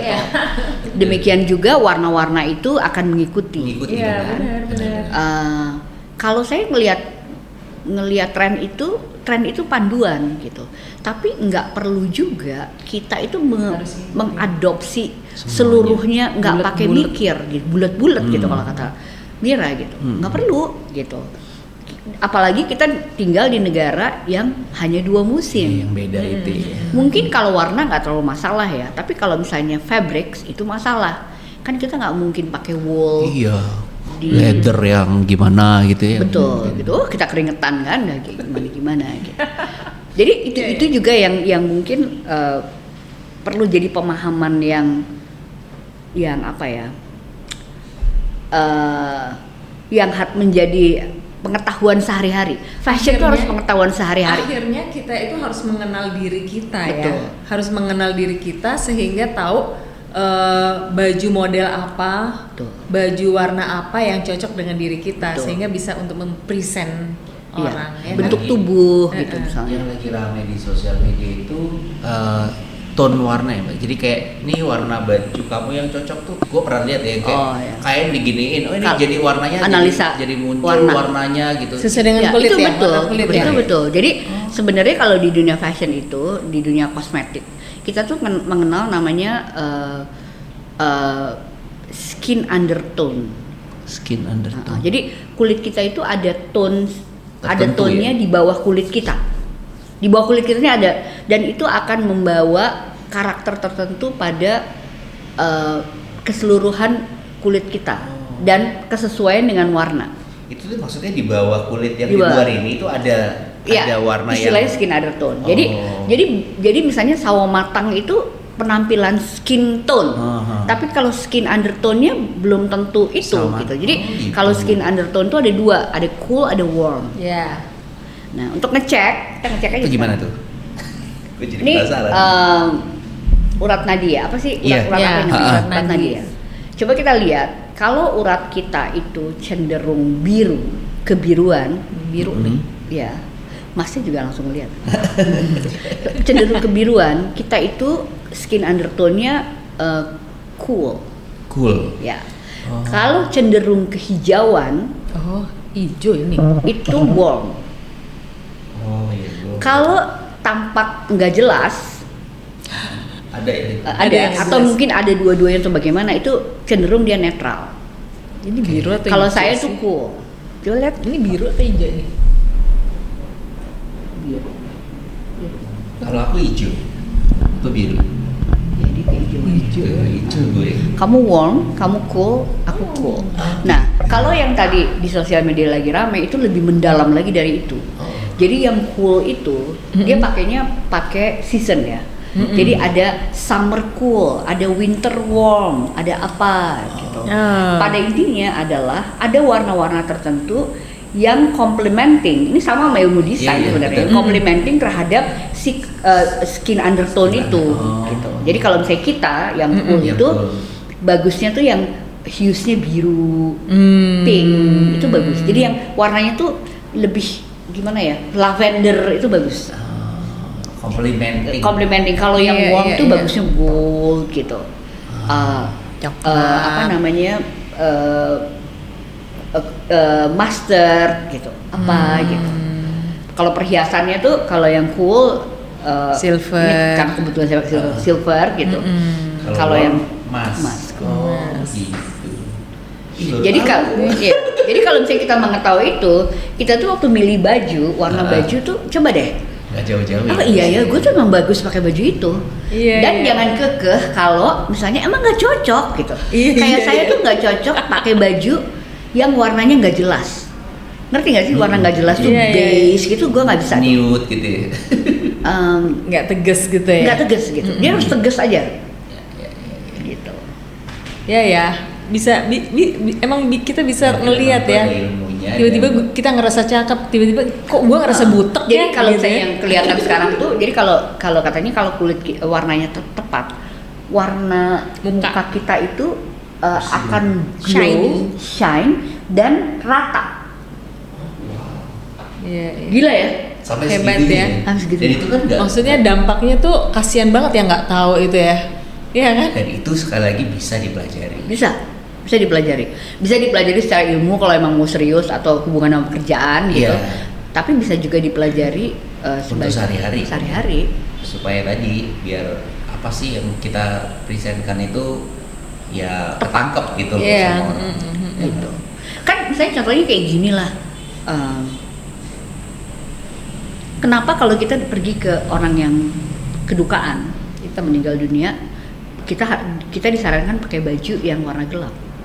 Itu kan juga konteks dan apa namanya, bahwa warna itu berpengaruh besar terhadap kesan yang mau kita tampilkan. Kesan dukanya itu tidak harus Misalnya gitu. atau memberikan Dan empati. misalnya kalau kekawinan, again tadi kita ngomongin soal wedding. Sebenarnya kan kita sangat tidak disarankan pakai baju putih ya. Iya. Karena wedding itu biasanya pengantinnya pakai baju putih, Baju walaupun putih. sekarang bajunya apapun. Iya, gitu Iya. kan. Balapan ntar. Jadi memang seberpengaruh itu dan masalahnya memang nggak semua bisa menangkap dan mempraktekkan sehari-hari. Iya, gitu. Ini benar nggak Mbak ya kalau beberapa orang bilang katanya dan ini juga kayaknya kalau dari teori warna agak bener bahwa kayaknya baju itu yang kita pakai itu tidak boleh dari 3 warna itu. Maksudnya jadi ada 3 warna yang maksimum gitu supaya lo tuh nggak kayak koleksi karnaval. baju kita maksudnya. Bukan, atau maksudnya pada satu saat di dalam badan ini hijau, kuning, biru tuh jangan lebih dari 3 gitu. Iya, kecuali kamu pakai ini Mondrian ya. Iya, jadi tapi lebih kepada kayak jadi 3 warna itu udah paling maksimum gitu. 2 better gitu. Tapi kalaupun ada, jadi kalaupun 3 katanya ya kalau bisa 1 aksennya. Gue tuh juga ya, itu benar sih. Cuman denger doang sih. Itu lebih estetik ya sebenarnya. Jadi kan sebenarnya kalau kita berpakaian itu sebaiknya kita tuh harmoni, katanya gitu. Harmoni gitu ya, harmonis. Nah, untuk mendapatkan harmoni itu salah satu cara yang bisa ditempuh adalah memilih warna kan, gitu, memilih warna. Jadi kalau misalnya kita kebetulan memakai 3 warna, kalau bisa tuh warna itu satu line gitu kan. Ya ada color tone-nya yang memang ketemu lah istilahnya kalau berseberangan atau apalah. Kayak gitu ya. Itu bisa gitu. Tapi sekali lagi jangan diterjemahkan bahwa kita nggak bisa menabrak warna. Iya, ada musimnya kan. Pink tiba-tiba sama coklat. Misalnya pink sama orange yang paling populer. Itu lagi keren. Kalau dipikirin kan pink sama orange sebenarnya di dalam color wheel itu emang beda tapi bisa dikontraskan kan. Tapi ini mungkin sedikit tidak berlaku kalau kita ngomong baju tradisional ya. Oh iya. Ya kalau ngomongin baju tradisional tadi kan kita udah ngobrol ya. Gue tuh pernah ke sebuah kekawinan, kan aku dari Gorontalo ya Mbak. Warna Gorontalo itu kan semua warna ada. Semua warna gitu ada. Ya? Jadi waktu kawinan, kalau lo kawinan tuh kalau datang ke sebuah gedung itu asli kamu sakit mata nih. Semua ya. Semua warna ada. Semua beli-beli. Dan motif ya mereka ya? Motif nggak? Motif sih enggak, tapi asli pokoknya warnanya rame. Magic Webinio semua. Ya? 7 warna itu di ilmu warna itu ada. Sampai kita tuh nggak tahu mana yang pengantinnya mana enggak kecuali yang bedain mahkotanya yang dipakai. Oh, dia pakai mahkota. Iya, kalau yang nikah itu makanya mahkotanya tinggi-tinggi tuh. Karena gua rasa tuh untuk menunjukkan itu pengantin. Karena kalau kan biasanya ada yang kalau di kawinan beberapa adat itu kan misalnya kalau adat Padang satu warna tuh misalnya di belakang panggungnya warna tone-nya kemana. Kalau Gorontalo enggak. Gorontalo tuh semua warna ditampilin di panggung. Jadi bling-blingnya adalah di warna emasnya Mbak sama mahkota. Jadi itu mungkin ya tadi kan kita udah sempat bilang mungkin kalau untuk di tradisional itu tidak berlaku ya. Iya, karena ada filosofi lain yang mendasari pakaiannya itu. Kan? Ya. Itu kalau misalnya di teori yang tadi itu masuknya ke bagian communication, bukan konteks tapi communication. Jadi respect to the culture itu adalah bagian dari dress well itu, gitu. Bagian dari dress well itu. Ya kayak Madura gitu. Ya kan? Warnanya tuh kan strong banget. Ini juga karena culture tadi, mungkin karena budaya di suatu tempat tuh kan pasti udah ada ini. Makanya kenapa di Gorontalo tadi Mbak aku cerita bahwa baju kedukaan tuh justru putih. Nah, iya. Jadi kalau ada kematian kita tuh datang pakai baju putih semua. Berarti itu yang berduka dan orang respect terhadap itu. Selebihnya yaitu warna semua 7-7-nya ditampilin. Gua rasa itu sih. Jadi nggak ada warna. Ya itu kan culture ya Mbak ya. Yang memang kita harus respect terhadap itu ya. Jadi sekali lagi kalau kita ngomong dress well itu, memang kita perlu tahu konteksnya kita bicara mengenai kehidupan kita sehari-hari atau suatu peristiwa yang kaitannya sama budaya itu lain ya gitu. Kayak misalnya sebagai contoh beberapa waktu lalu tuh saya melayat ke orang tua teman baik saya, mereka keluarga Tionghoa. Si kakek ini meninggal pada usia kalau nggak salah 90 tahun. Semua orang pakai baju merah. Bukan putih. Terus saya bilang gini, kenapa dress code-nya warna merah. Karena kalau di budaya Tionghoa, kalau seseorang meninggal di atas umur 80 tahun, mereka itu dipersepsi sebagai having a good life. Mereka tuh udah menikmati semua kehidupan dunia yang udah pernah dinikmati. jadi celebration. Jadi moodnya pun celebration. Luar biasa loh. Oh, justru celebration ya. Moodnya celebration. Menarik ya. Ya. Ngomongin ini ya, fashion deh. Ternyata ya. Dan menurut gue ya, ini ya di dunia media yang sekarang nggak ada guidance ya kalau menurut gue ya, karena kan kalau dulu belum ada tuh sosial media dan lain-lain, kita tuh panduannya cuma di udah majalah gitu ya, untuk kita tahu. Media. Nah, gue kan dulu di HI juga ada tuh majalah, kalau cowok mau ulang tahun 18 kan dibahas-bahas juga kan, ini baju yang paling cocok buat kamu ngerayain. Itu kan kadang kita ikutin gitu loh. Gitu ya. Ya di zaman itu kan ya Bible-nya cuma itu doang ya, Mbak. Iya. Kan, dan itu sampai ya akhirnya sekarang kita tuh kadang panduannya bebas lah dari mana aja, kadang dari sosial media dan lain. Nah, menurutku ya Mbak Peti ini harus ada nih sosok Mbak Peti di sosial media yang supaya Ngomel-ngomel ya. ngomel Kemarin nggak gue ngomel-ngomel soal topinya milenial Trump. Tapi ya gue senangnya Mbak Peti itu nggak jaim gitu loh kalau komen. Kan banyak juga ya orang media tuh kalau ngomong tuh harus kelihatan rapi gitu. Mbak Peti tuh enggak gitu loh. Ya nggak perlu juga kalau memang konteksnya bener, maksudnya ada ilmunya, dan aku sih ya tepat sasaran gitu loh. harus ada orang yang kayak Mbak Peti ada di sosial media, sehingga anak-anak Gen Z sekarang ini kan kadang mereka nggak paham juga gitu. Yang penting mahal. Itu kenapa tuh Mbak? Menurut Mbak Peti kenapa dia pakai topi itu Mbak? Apa? Melania Trump.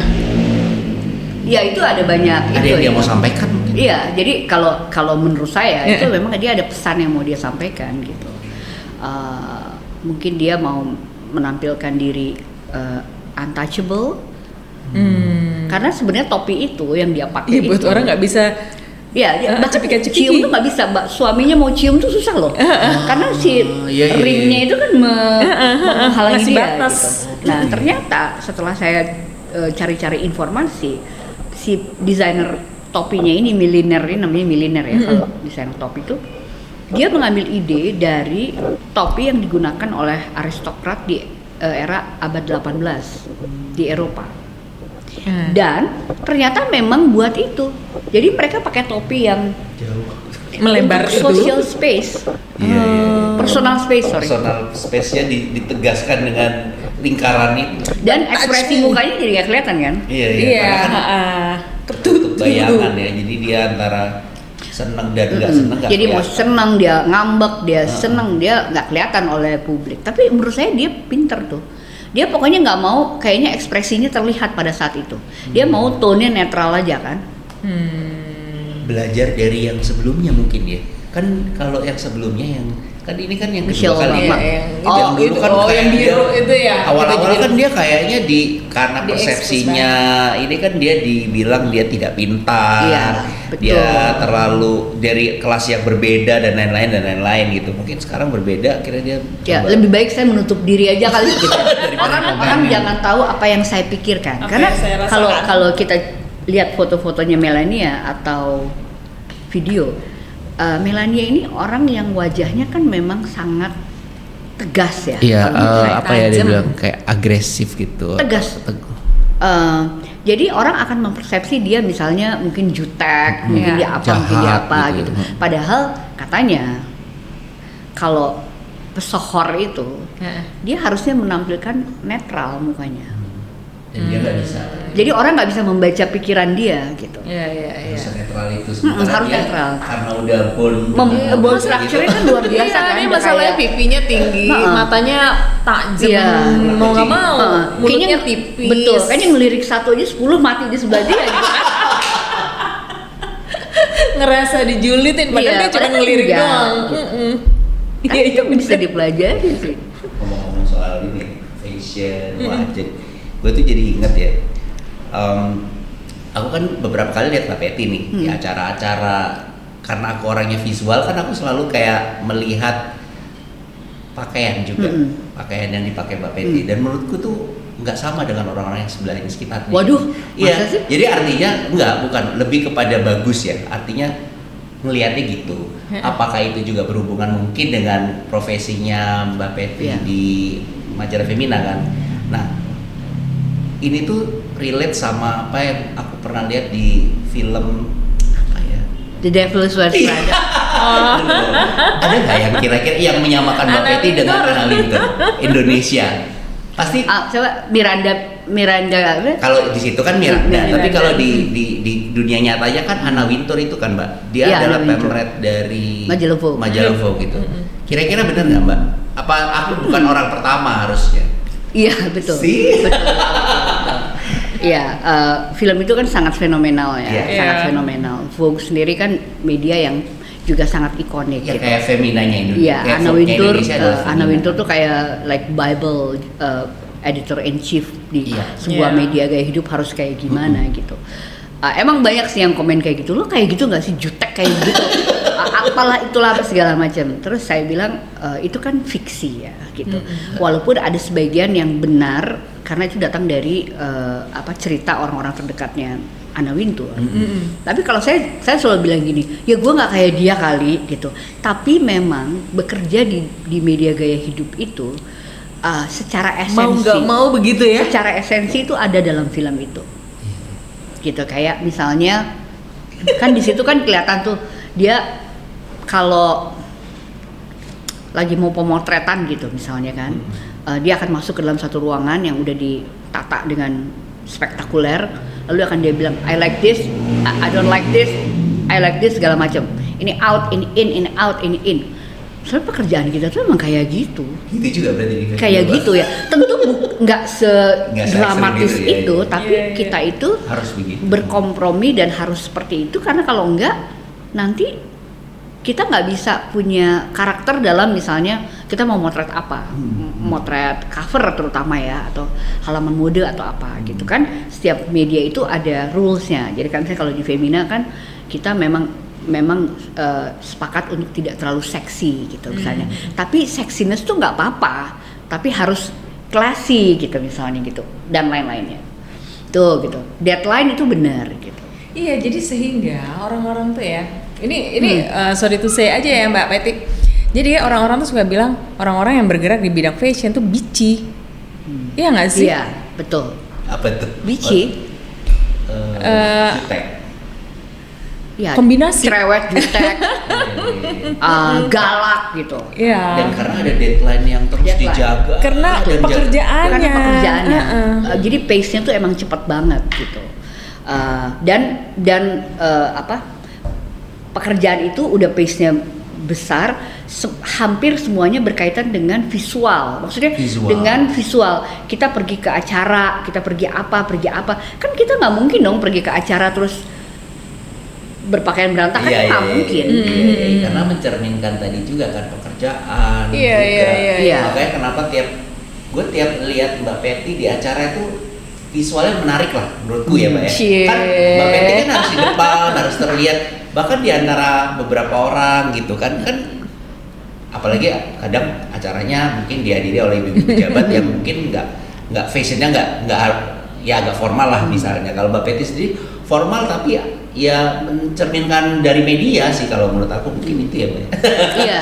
Atau karena lu udah tahu duluan kali. Iya. Jadi udah ini Mbak Peti dari tapi media. Tapi memang bener sih, berpakaian tuh harus conscious kalau menurut gue. Jadi harus berkesadaran kalau kata orang. Iya, harus sadar diri. Filsafat ya. Berkesadaran, kita harus sadar kita mau apa gitu. Dan itu tadi setiap orang membawa karakter ya. Kayak saya tuh sebenarnya karakternya bukan formal loh. Tapi tuntutan pekerjaan itu membuat saya harus berpakaian formal, right? Gitu. Jadi misalnya gini, kalau saya suruh milih, saya pakai blazer atau saya pakai cardigan, saya akan milih pakai cardigan. Karena saya lebih suka twin set cardigan itu. Tapi kan tidak selalu cardigan itu cocok mungkin gitu. Iya. Gitu kan. Tapi ya itu tadi, akhirnya kita menemukan twist untuk tetap menampilkan karakter kita gitu. Jadi kalau misalnya gue ditanya, lo senengnya baju yang kayak gimana sih gitu. Terus saya bilang, saya tuh sebenarnya senengnya pakaian itu simple, ada structure-nya, tapi ada keunikannya. entah dia jadi asimetris atau dia apa gitu, ada tiba-tiba ada bolong-bolong ini gitu, ada twistnya gitu. Kalau nggak ada ya saya bikin twist itu gitu. Nah kayaknya semua orang tuh harusnya punya itu sih. Sebenarnya semua orang tuh punya itu. Dan itu juga mungkin karena terbiasa sih Mbak Peti. Kalau Mbak Peti kan karena sehari ada ini, ketemu ini, acaranya juga beberapa, jadi sehingga itu terbiasa Mbak Peti lakukan. Dan belum tentu yang dilakukan oleh orang-orang lain ya. Yang bawa berpakaian cuman pada saat pergi gitu. Kebayang nggak? Ada baju pergi, ada baju pesta kan ada. Nah itu soal baju pergi, baju pesta. In the past saya pernah berdebat sama salah satu anak buah saya gitu, di Femina. Jadi di Femina itu ada rules berpakaian sebenarnya. Karena kita memang majalah dewasa gitu, dan kita bertemunya dengan banyak lapisan masyarakat, misalnya dari Ibu Menteri sampai orang yang di mana gitu ya. Jadi harus disesuaikan dengan cara itu. Nah, terutama ketika di era sebelum digital itu sangat kuat tuh. Setelah digital kan kita lebih banyak nggak ketemunya ya. Gitu. Ini kita mungkin bicara sebelum era digital lah. Jadi saya berdebat dengan anak buah saya ini yang menurut dia berpakaian itu menghabiskan uang. Jadi maksudnya dia perlu spend, menyisihkan uang tersendiri untuk membeli pakaian itu untuk agar sesuai dengan apa yang kita harapkan gitu. Sementara dia merasa dia nggak mau spend uang itu. Ya. Gue pernah ketemu juga pernah ketemu juga sama desainer yang gitu. Saya merasa ini salah kaprahnya, karena sebenarnya kalau kita menyiapkan wardrobe kita sesuai dengan peran kita di dalam masyarakat itu apa aja, itu sebenarnya nggak akan menghabiskan uang kita loh. Karena gini, emang kita nggak beli baju ya, kan nggak mungkin ya. Pasti ada saat kita membeli baju. Nah, bagaimana kalau pada saat kita membeli baju itu kita memenuhi dulu kebutuhan utamanya. Misalnya gini, kita lebih banyak ke kantor daripada acara sosial. Ya udah, baju ke kantornya jadi lebih banyak. Kita harus punya blazer mungkin. Kalau cowok harus punya jas. Kita harus punya kemeja putih yang bagus, yang paling gampang ya. Celana lurus, sepatu mid heel kalau nggak suka high heels misalnya, dan seterusnya. Sementara untuk occasion sosial, kita bisa pikir kita tuh sosialnya apa? Oh ternyata cuman ke kawinan kayak gitu. Ya udah, kita punya kebaya mungkin, punya apa. Tapi kalau misalnya kita aktif di kegiatan sosial, mungkin kita harus punya baju lain gitu. Sebaliknya, orang yang mungkin ke kantornya nggak banyak, mungkin dia bisa spend uang di tempat-tempat yang lain gitu. Apalagi sekarang kan, baju yang sama bisa dibeli dengan harga dari harga yang termurah sampai termahal. Jadi nggak ada hubungannya sebenarnya gitu, karena kita tetap beli baju kan. Iya. Jadi nggak harus yang mahal. Nggak harus. Gitu. Nggak harus yang mahal. Kalau misalnya kita mau lebih advance, ya kita tahu, kita misalnya kalau ke kantor atau orang kantor, seorang CEO atau seorang apa gitu, ya kita harus punya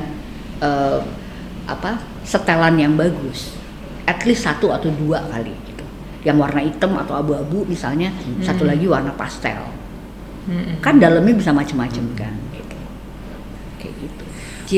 Paling repot memang kalau ada dress code. Kalau cowok ya kan dress code tuh kadang kayak kemarin contoh ada satu acara nih, dia bilang acaranya ada enggak merah waktu itu.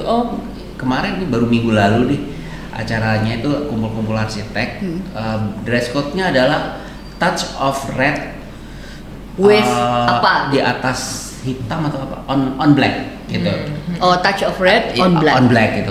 Gue tuh kan nggak paham ya, maksudnya kayak gitu-gitunya apa sih. Akhirnya gue pakai baju merah, celananya hitam, dan ternyata gue yang paling rame dia gitu. Karena mereka ternyata merahnya tuh cuman di sapu tangan, apalah gitu. Gue bilang, lah ini mah udah aja baju hitam gitu kan. Tapi akhirnya karena gue pakai baju merah, kotak-kotak pula, jadi kayak ya udahlah, kan gue menghormati dress code ya. Kadang kan nggak semua orang paham dress code harus gimana kan, gitu. Jadi gue aja salah. Bener.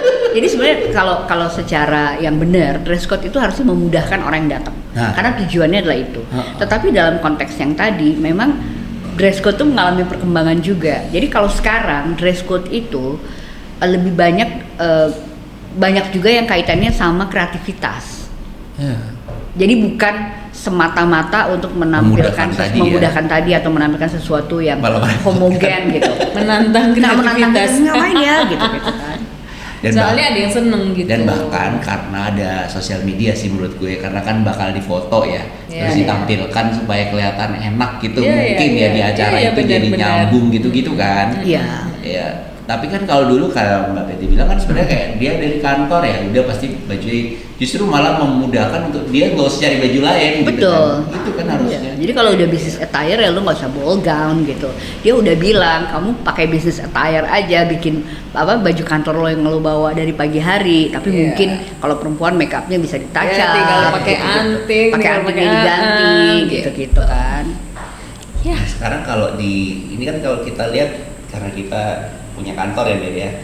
Nah kalau di tempat kita kan kalau arsitek atau interior designer kan memang kita nggak ada kayak harus bagaimana gitu ya. Jadi kan sebebas itu. Cuman memang kalau nggak tahu kalau di tempat Mira ya. Aku suka gini nih Mbak kalau di anak kantor. Karena hari itu akan ada meeting, jadi lu siapin lah untuk meeting yang beneran sama klien. Kadang karena kalau di kantor ya biasanya kan kaosan doang, which is kita oke ya Mir. Gue tuh nggak ngerti ya anak kantor ini ya. Kalau udah tahu ya mau meeting tiba-tiba jadi cakep aja gitu. Iya, otomatis gak usah gue ngomongin dong. Iya. Dan itu juga sih Mbak Betty. Jadi kalau di dunia industri kayak kita, interior designer sama arsitek tuh beda banget di fashionnya itu even udah beda. Orang udah tahu kalau ini pasti interior designer, kalau ini pasti arsitek, karena arsitek tuh ya itu monokrom, hitam, putih ya kayak Mbak Beta bilang. Cuttingannya lurus kalau bisa nggak kelihatan sama orang lain. Kalau interior tuh enggak sih. Oh lebih bold ya. lebih wah gitu. Ya. Dan profesi itu membawa karakter sih. Nah sama kalau di acara-acara tuh Mbak. Jadi ini mungkin nyambung sama konteks tadi kita bilang arsitek tuh kan building, jadi kita tuh terbiasa outdoor. Interior adalah sesuatu pekerjaan yang selalu akan ada di dalam indoor. Jadi kalaupun kita mengadakan pesta tuh pasti udah yang satu arahnya orientasinya luar, yang satu ke dalam, yang satu nggak pakai AC, yang satu pakai AC. Jadi adalah beda kalau misalnya mereka yang IO-nya adalah si interior designer, itu udah pasti wangi. Ada DJ-nya, ada DJ, ada musik, ada makanan yang kecil-kecil gitu. Biasanya nggak ada. Kalau di arsitek apa? Di arsitek ya udah pokoknya datang, kadang tuh makanannya nggak ada. Ngobrol-ngobrol doang gitu. Jadi, di udara panas. Nah, jadi memang akhirnya arsitek nggak cocok tuh terbiasa untuk meleleh. Profesi arsitek terbiasa untuk main aman dalam berpakaian dibanding interior designer. Iya. Dan karena mungkin kalau klien ngelihat justru kita tuh nggak boleh yang heboh karena takutnya seleranya nggak nyambung tuh Mbak. Iya kan, jadi kayak oh yaudahlah ini masnya nggak, ini saya hitam putih udah selesai. Jadi dia bisa ngedesain sesuai selera klien. Tapi kalau kita udah ngejreng sendiri kan klien kadang wah ini dari pakaian aja merasa terintimidasi ya, heboh banget cocok nih sama desain yang gue pengen gitu. Itu salah satunya. Kalau interior enggak ya? Enggak. Ini ya, justru harus menunjukkan bahwa lo tuh punya lebih bold kali ya, lebih bold ya. Nggak tahu ya, sebenarnya mungkin desainer interior tuh nggak dengan secara sengaja menunjukkan juga ya, tapi udah karakternya aja. Profesi. Iya. Kuliah kali ya ke bawahnya. Mungkin ya. Kalau arsitek kan bajunya jadi misalnya mau meeting sama klien, terus jadi gue harus pakai baju ini, enggak juga gitu loh. Kalau gue tuh ngebayanginnya kalau arsitek, ini bayangan gue ya. Arsitek itu Japanese estetik ya. Iya, bisa gitu. Stimulus apa? Garisnya nggak banyak estetik aja. Lo kalau ke Jepang ya manusianya gitu kan. Gitu hitam lurus. Iya, lurus, nggak banyak neko-neko gitu. Nggak muncul di kerumunan gitu ya. Jadi nggak mau kelihatan bahkan di kerumunan banyak orang tuh nggak mau gitu. Masa? Biasanya gitu. Jadi makanya mereka berpakaiannya, dan itu juga terbawa dari waktu zaman kuliah ya. Di kuliah kan kita sering begadang, nggak mandi. Jadi karena baju gelap dan monokrom itu paling aman. Jadi nggak kelihatan lu kumel. Atau kalaupun kumel lu konsisten dengan kumel lu, jadi nggak. Iya. Jadi kan terbukti kan. Jadi dress well itu emang nggak bisa hanya dilihat dari warna apa yang kita pakai atau apa, tapi ada sosial konteks yang harus kita lihat kita berpakaian itu di mana gitu. Kalau kita mau menghargai konteks sosial itu, ya kita akan berpakaian sesuai dengan konteksnya gitu. Itu memang yang agak khusus ya untuk waktu itu ya Mbak Peti tuh pernah bilang, gue tuh kesel ya kalau sama di government. Gue kayaknya marah-marah aja. Gue kesel. Cocok, makanya muncul lah di TikTok Mbak, sehingga orang langsung mendewakan. Apa ya Mbak Peti tuh mengomentarin orang-orang yang di government pakai batik. Hah? Pakai batik? Pakai batik karena pakai batik yang shiny. Pakai batik yang ini loh, mungkin Satin. apa ya? Bling-bling. Bukan, cowok. Yeah. Jadi pakai batik yang masa yang printing shiny mungkin. Enggak, yang shiny mungkin ya. Yang glow berkilat gitu. loh, berkilau. Itu ya, maksudnya. Jadi sebenarnya kalau cowok pakai batik, ini cowok aja ya, cowok pakai batik dalam setting dunia kerja, kalau siang hari jangan pakai batik yang shiny. Yang ada peradanya itu maksudnya ya? Ya boleh ada peradanya, atau yang shiny misalnya dari kainnya, silk yang silk gitu. Kain silk gitu. Itu buat malam. Gitu, itu untuk malam. Siang pakai baju yang mute aja warnanya, gitu kan. Ini ada satu anekdot ya. Saya nggak pernah lupa terhadap ini gitu. Jadi suatu kali, ini sudah lama ya kejadiannya. Saya itu diminta ngomong di salah satu Big Five. Big Four,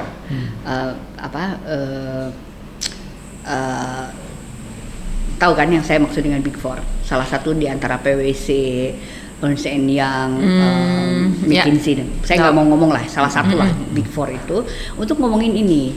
Gitu.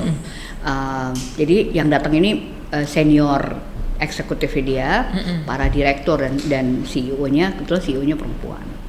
Jadi pokoknya dia tuh mengundang saya ngomong ke situ karena dia merasa dia mendapat pencerahan terhadap itu bagi dirinya, si ibu CEO ini. Jadi pokoknya gue ketawa deh sama dia gitu kan. Sekarang gue pakai ikat pinggang warna merah, dia bilang gitu kan. Kan dia benar-benar sangat monoton gitu. Gue bilang nggak apa-apa, kamu monoton memang kamu tipenya dan ini bisnis yang serius gitu. Tapi boleh loh pakai ikat pinggang berwarna atau apa. Nah, terus dia ngundang lah teman-temannya itu. Lalu salah satunya saya ngomong tentang itu karena banyak cowok kan. Saya bilang nih sekarang kan kita pakai batik gitu, pakai batik dan batik itu menolong banyak pria untuk berpenampilan formal tanpa pakai jas untuk occasion di Indonesia gitu kan.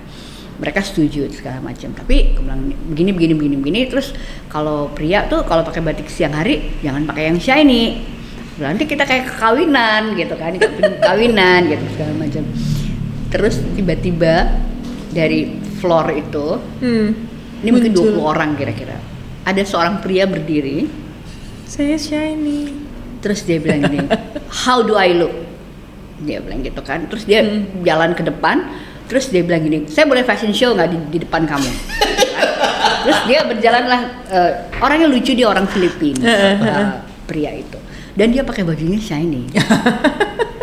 Terus aku bilang, aku bilang gini, tapi kamu nggak tersinggung kan? Enggak, dia bilang, saya baru sadar Indonesian and Philippines is quite the same, dia bilang gitu. Kita tuh kan seneng yang flashy ya, kita tuh seneng warna, seneng apa gitu.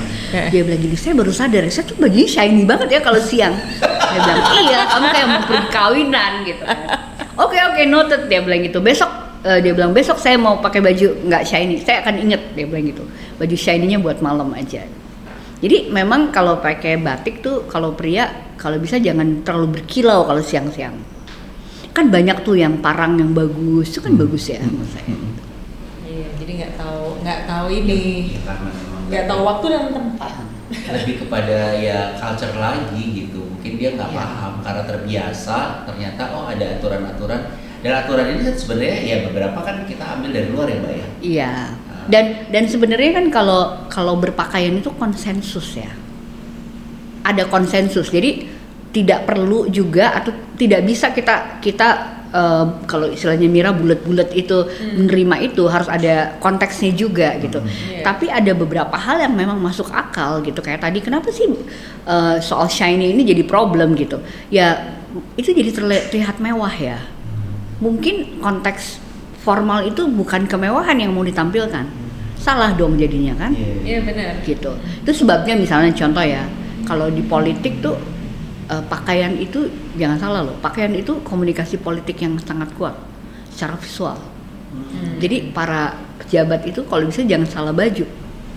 Karena apalagi publik kita sekarang kan banyak omong ya di sosial media itu. Menilai gitu. Karena penilaian itu kalau visual kan kasat mata ya, gampang gitu. Kayak misalnya pada zamannya Pak Presiden Jokowi kan dia pakai baju putih gitu ya. Itu kan pesan yang ditampilkan sangat powerful bahwa dia sedang bekerja. Baju putih itu kan identik sama kemeja putih, itu identik bekerja, dan dia biasanya baju tangannya digulung. Itu pesan-pesannya kan? Iya kan gitu. Dia sedang bekerja dan sederhana gitu. Itu kan konteks yang ketangkap. Artinya benar atau enggak, saya kira pesan itu kuat banget gitu. Berarti sebenarnya itu memang konsultan fashion consultant ya, itu emang penting ya. Penting. Apalagi di jajaran itu ya, public service ya. Public service, terutama public service. Kalau di swasta tuh mungkin dan relatively lebih baik ya kalau di swasta tuh, kalau saya lihat ya. Terutama di public service, karena kan mungkin banyak pejabat baru, banyak macam-macam lah gitu. Dan tidak hanya baju, sebenarnya make up juga. Gitu. Kalau heavy makeup pada saat lagi rapat gitu kan kayak wow. Orang ngelihatnya ke make upnya. Iya kan? Itu kalau di pemerintahan kayak gitu, itu ada yang ngatur nggak sih? Atau ada orangnya yang ngerti gitu sehingga dia yang memberitahukan itu ada? Aturan tak tertulis ya kayaknya ya. Soalnya ya, gue tuh inget ya, kan kalau di kita ya, kan pakai sepatu yang istilahnya apa sih, sepatu cowok yang mengkilat. Ya model kayak Doc Mart tapi bukan Doc Mart, ya kan? Gue bilang kayak boots gitu. Enggak boot yang biasa pakai tali, tapi yang tebel, yang bawahnya tebel, tapi apa aja, nggak harus kayak Doc Mart gitu. Gue bilang ke suami kan, lu beli sepatu kayak gitu dong, kan gaya gitu. Dia pantofel semua kan, nggak cocok. Iya. Oh dia bilang nggak cocok. Karena Maksudnya biasa dia nggak pakai. Iya, karena biasa pakai pantofel kalau di kantornya dia. Ya aneh juga kalau tiba-tiba pakai Doc Mart itu di kantornya dia. Iya, itu kantor kreatif. Dia bilang itu teman-teman kamu gitu. Nah itu juga, jadi memang kalau orang itu sudah menyadari dirinya itu seperti apa, dia akan tidak terintimidasi terhadap tren yang sedang berlaku. Kalau dia merasa model itu nggak cocok sama dia, ya udah nggak usah gitu. Tapi mungkin misalnya dalam satu musim dia bisa ngambil 1-2 elemen buat wardrobe dia lebih seger gitu, tapi nggak bener-bener kayak etalase gitu misalnya, kayak gitu kan. Ngomong wardrobe, punya Mbak Peti di rumah berapa meter? Boleh di-spill nggak? Gua nggak mau cerita. Biasanya kan kalau perempuan tuh kebanyakan baju tapi nggak punya baju kan. That's the point, right? Bajunya banyak tapi kayak aduh nggak punya baju gitu ya. Paling susah tuh kalau mau ke kantor atau nggak buka pintu terus tuh bengong gitu. Iya, ya gue juga gitu sih. Semua perempuan gitu ya? Iya, kalau cowok nggak ya? Ya ada aja harus dicuci. Terus kadang-kadang jadinya di kasur jadi banyak tuh gara-gara nggak jadi. Iya kan, belum diangkat. Iya sama lah semua. Berarti kalau di perempuan mungkin karena memang lebih banyak koleksinya, jadi lebih banyak waktu juga menghabiskan, kan banyak gitu ya, lebih banyak memilih, akhirnya memikirin apa segala macam, jadi nggak ringkes gak sih? Iya, soalnya kalau secara item memang baju perempuan tuh lebih banyak dari baju laki-laki. Iya. Modelnya aja banyak cuma macam. itu aja loh. Iya. Udah gitu baju laki itu diadop sama baju perempuan juga kan. Iya. Blame itu Coco Chanel kan? Iya. Gara-gara Coco Chanel itu kan perempuan pakai celana Perempuan pakai panjang. celana panjang. Iya. Tadinya kan semua pakai rok gitu ya, Iya, tiba-tiba benar. ada. Ya berarti memang itu dimaklumi aja ya kalau memang perempuan akhirnya punya Lama. banyak lebih koleksi, lebih lama waktunya, lebih ini persiapannya karena memang- lama gitu. Artinya berarti memang benar bahwa bisa jadi yang karena punya ilmu terhadap konteks pakaian tadi akhirnya jadi membutuhkan waktu lebih lama kalau di perempuan. Bayangin kalau mereka nggak punya banyak koleksi, ya kan? Iya. dia pakai aja yang ada misalnya kan. Akhirnya makanya jadi salah konteks mulu gitu. Bisa jadi koleksinya nggak ada, nggak banyak. Karena biasanya aku kalau mendesain, Mbak, dalam mendesain sebuah rumah, aku juga lihat sih si pemilik rumahnya ya untuk menyediakan ruangan lebih besar. Pernah kita Buat kolaborasi wardrobe sama itu. dia. Pokoknya biasanya aku kan yang sedikit-sedikit aja, dia bilang nggak bisa, ini kurang, digedein, dijebol gitu kayak yang di proyek kita terakhir. Akhirnya kayak abis tuh satu rumah ada wardrobe itu harus ada yang laki, ada perempuan. Kalau laki itu sekian gitu ya. Ada persentasenya tuh ada. Itu pun belum tentu nggak dirambah juga sama Iya, ibunya itu. perempuan itu kan. Bisa jadi tinggal sekecil itu Iya. ya. Makanya siapa sih yang ngomong ada desainer siapa ya, gue lupa yang nge-handle. Ya ampun, ini WIC-nya Bu ini kayak rumah gua besar nih. Iya.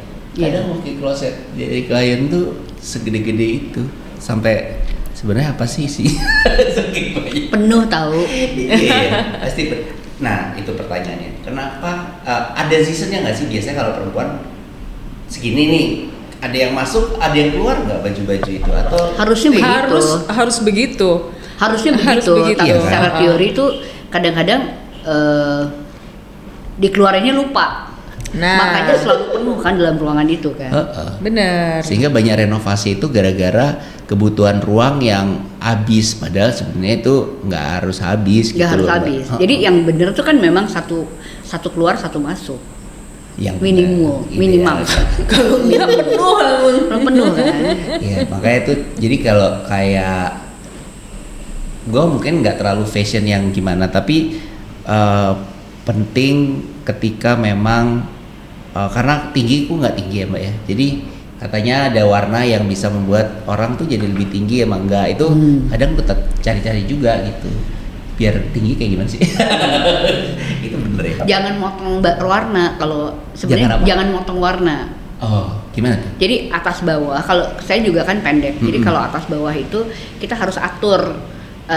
Kalau misalnya dua warna, itu tuh harus atur di mana warna itu terpisah. Karena kalau misalnya dia nanggung, itu lo kepotong badan lo. Jadi kayak pendek gitu. Kayak pendek, karena itu sebabnya misalnya kenapa warna yang satu warna itu one tone itu diperkenalkan. Terutama buat yang badannya pendek misalnya gitu. Karena kan kalau one tone atau warna yang bener nggak sama banget, misalnya abu-abu tua, abu muda misalnya gitu ya, itu kan jadinya kita nggak kepotong badannya. Oh, gitu ya. Ini ilmunya banyak banget. Abis ikut ini benar-benar kita paham gitu, lebih ngerti akhirnya. Mungkin teman-teman juga yang di sini akhirnya juga dapat banyak manfaatnya ngobrol dengan Mbak Betty soal fashion, soal ini ya gaya hidup gitu ya. Nah mungkin pertanyaan terakhir, Mira ada yang mau ditambahkan sebelum Silakan. Nah ini Mbak, jadi kalau misalnya tadi kita sudah dengan baju adalah mencerminkan profesi gitu ya. Nah untuk mereka yang benar-benar nggak ngerti sama sekali tentang ini gitu, apa yang kira-kira bisa kita sarankan ke dia, ke mereka ini untuk bisa lebih upgrade mungkin atau apa? Itu apa Mbak kira-kira tips buat teman-teman yang ada di sini? Nonton podcast ini, paling tidak ada beberapa hal yang paling penting atau esensial kita bahas pada hari ini. Siapa tahu kita bisa bikin seri podcast ini juga. Asik. In the future. Tapi sebenarnya tuh pengetahuan kayak gini tuh ada di mana-mana. Sebetulnya kalau kita mau mencarinya. Misalnya kita mainnya sosial media, fine. Tapi carilah source yang bisa dipertanggungjawabkan. Sebenarnya itu keywordnya itu ya. Keywordnya itu. Bisa dipertanggungjawabkan. Cari source yang paling dipertanggungjawabkan gitu ya. Kan kita bisa lihat lah dia ini siapa dan lain-lainnya. Terus kemudian kalau saya juga menyarankan satu platform yang sebenarnya bagus untuk orang yang clueless terhadap desain, nggak cuma baju ya, rumah apa segala macam, untuk belajar dan mempelajari apa yang cocok buat dirinya. Itu Pinterest. Pinterest ya. Oke. Pinterest itu sebenarnya kan pinboard ya, jadi gambar-gambar gitu. Tapi kalau kita mau sedikit berpikir, di situ banyak sekali informasi yang mudah tentang apapun yang berkaitan dengan visual. Entah itu baju, entah itu rumah, entah itu mobil, apalah gitu. Pinterest tuh ini ya, apa namanya, library banget ya. Dan dia itu tidak mengintimidasi, itu bedanya. Pinterest nggak itu marah-marahin kita. Nggak marah-marahin kita. Nggak komen ya. Nggak komen-komen gitu. Dia nggak marah-marah pokoknya, karena dia itu mute, karena yang muncul hanya gambar dan sekarang udah ada video ya, gitu. Karakteristiknya memang begitu, gitu. Kayak gitu sih. Oke, teman-teman, jadi kalau misalnya ada yang mau tahu lebih gitu ya, selain nonton podcast kita mungkin bisa dilihat di Pinterest ya, tentang well dress ya, dress well ya. How to dress Oke, well. ini seru banget sih pertanyaannya sampai kita lu sampai gak pengen 10 jam. sudah sampai gitu gak, ya. gua sudah Mungkin ini 10 episode. 10 episode ya. Mbak Peti, ada lagi yang mau disampaikan mungkin di akhir obrolan kita pagi ini? Apa ya? Pokoknya saya mengucapkan selamat terhadap podcast ini. Ini suatu kolaborasi yang menarik, para arsitek dan interior design berbicara dengan banyak orang, nggak cuma dari industri kalian tapi industri yang berbeda, sehingga mungkin perspektifnya juga bisa jadi berbeda ya. Kita saling berbagi ilmu dan pengetahuan dan lain-lainnya gitu. Itu sih. Terima kasih. Dan jangan lupa dress well. Nah, jangan lupa dress well. Dan mungkin ya kita akan coba ini kebetulan kan karena Mbak Peti ini adalah empowering tadi ya, women empowering Mbak. Kita benda desain Men and women empower. Nah, kalau bisa. Sekarang ya. Nah, gara-gara ketemu Ren. Dan kita ini di Benda Desain Hub ini kan tempat yang memang untuk kita ketemu meet. Jadi kenapa namanya .podcast tuh DOT itu adalah titik. Jadi dari titik sebenarnya itu mengalir menjadi garis bidang basicnya dari desain dan connecting people. Dan kita juga dot itu titik-titik yang sebenarnya kita temukan di sini. Jadi kita Connecting the dots gitu. Nah, mudah-mudahan kita bisa ke depannya ntar bisa berkolaborasi dengan Mbak Peti, kita create everything Mbak yang kira-kira pasti bermanfaat buat teman-teman juga yang ada di sini. Gitu ya Mir ya. Iya. Mudah-mudahan ya. Oke, terima kasih banyak Mbak Peti sharingnya. Sama-sama. Waktunya Mbak Peti. Teman-teman, kita akhiri pembicaraan kita hari ini. Kita ketemu lagi di episode berikutnya. Ya. Bye bye. Ih, tuh kan baru kita bilang 10 jam ya. Ini ternyata. Bye bye. Ternyata dikasih tahu 2 jam.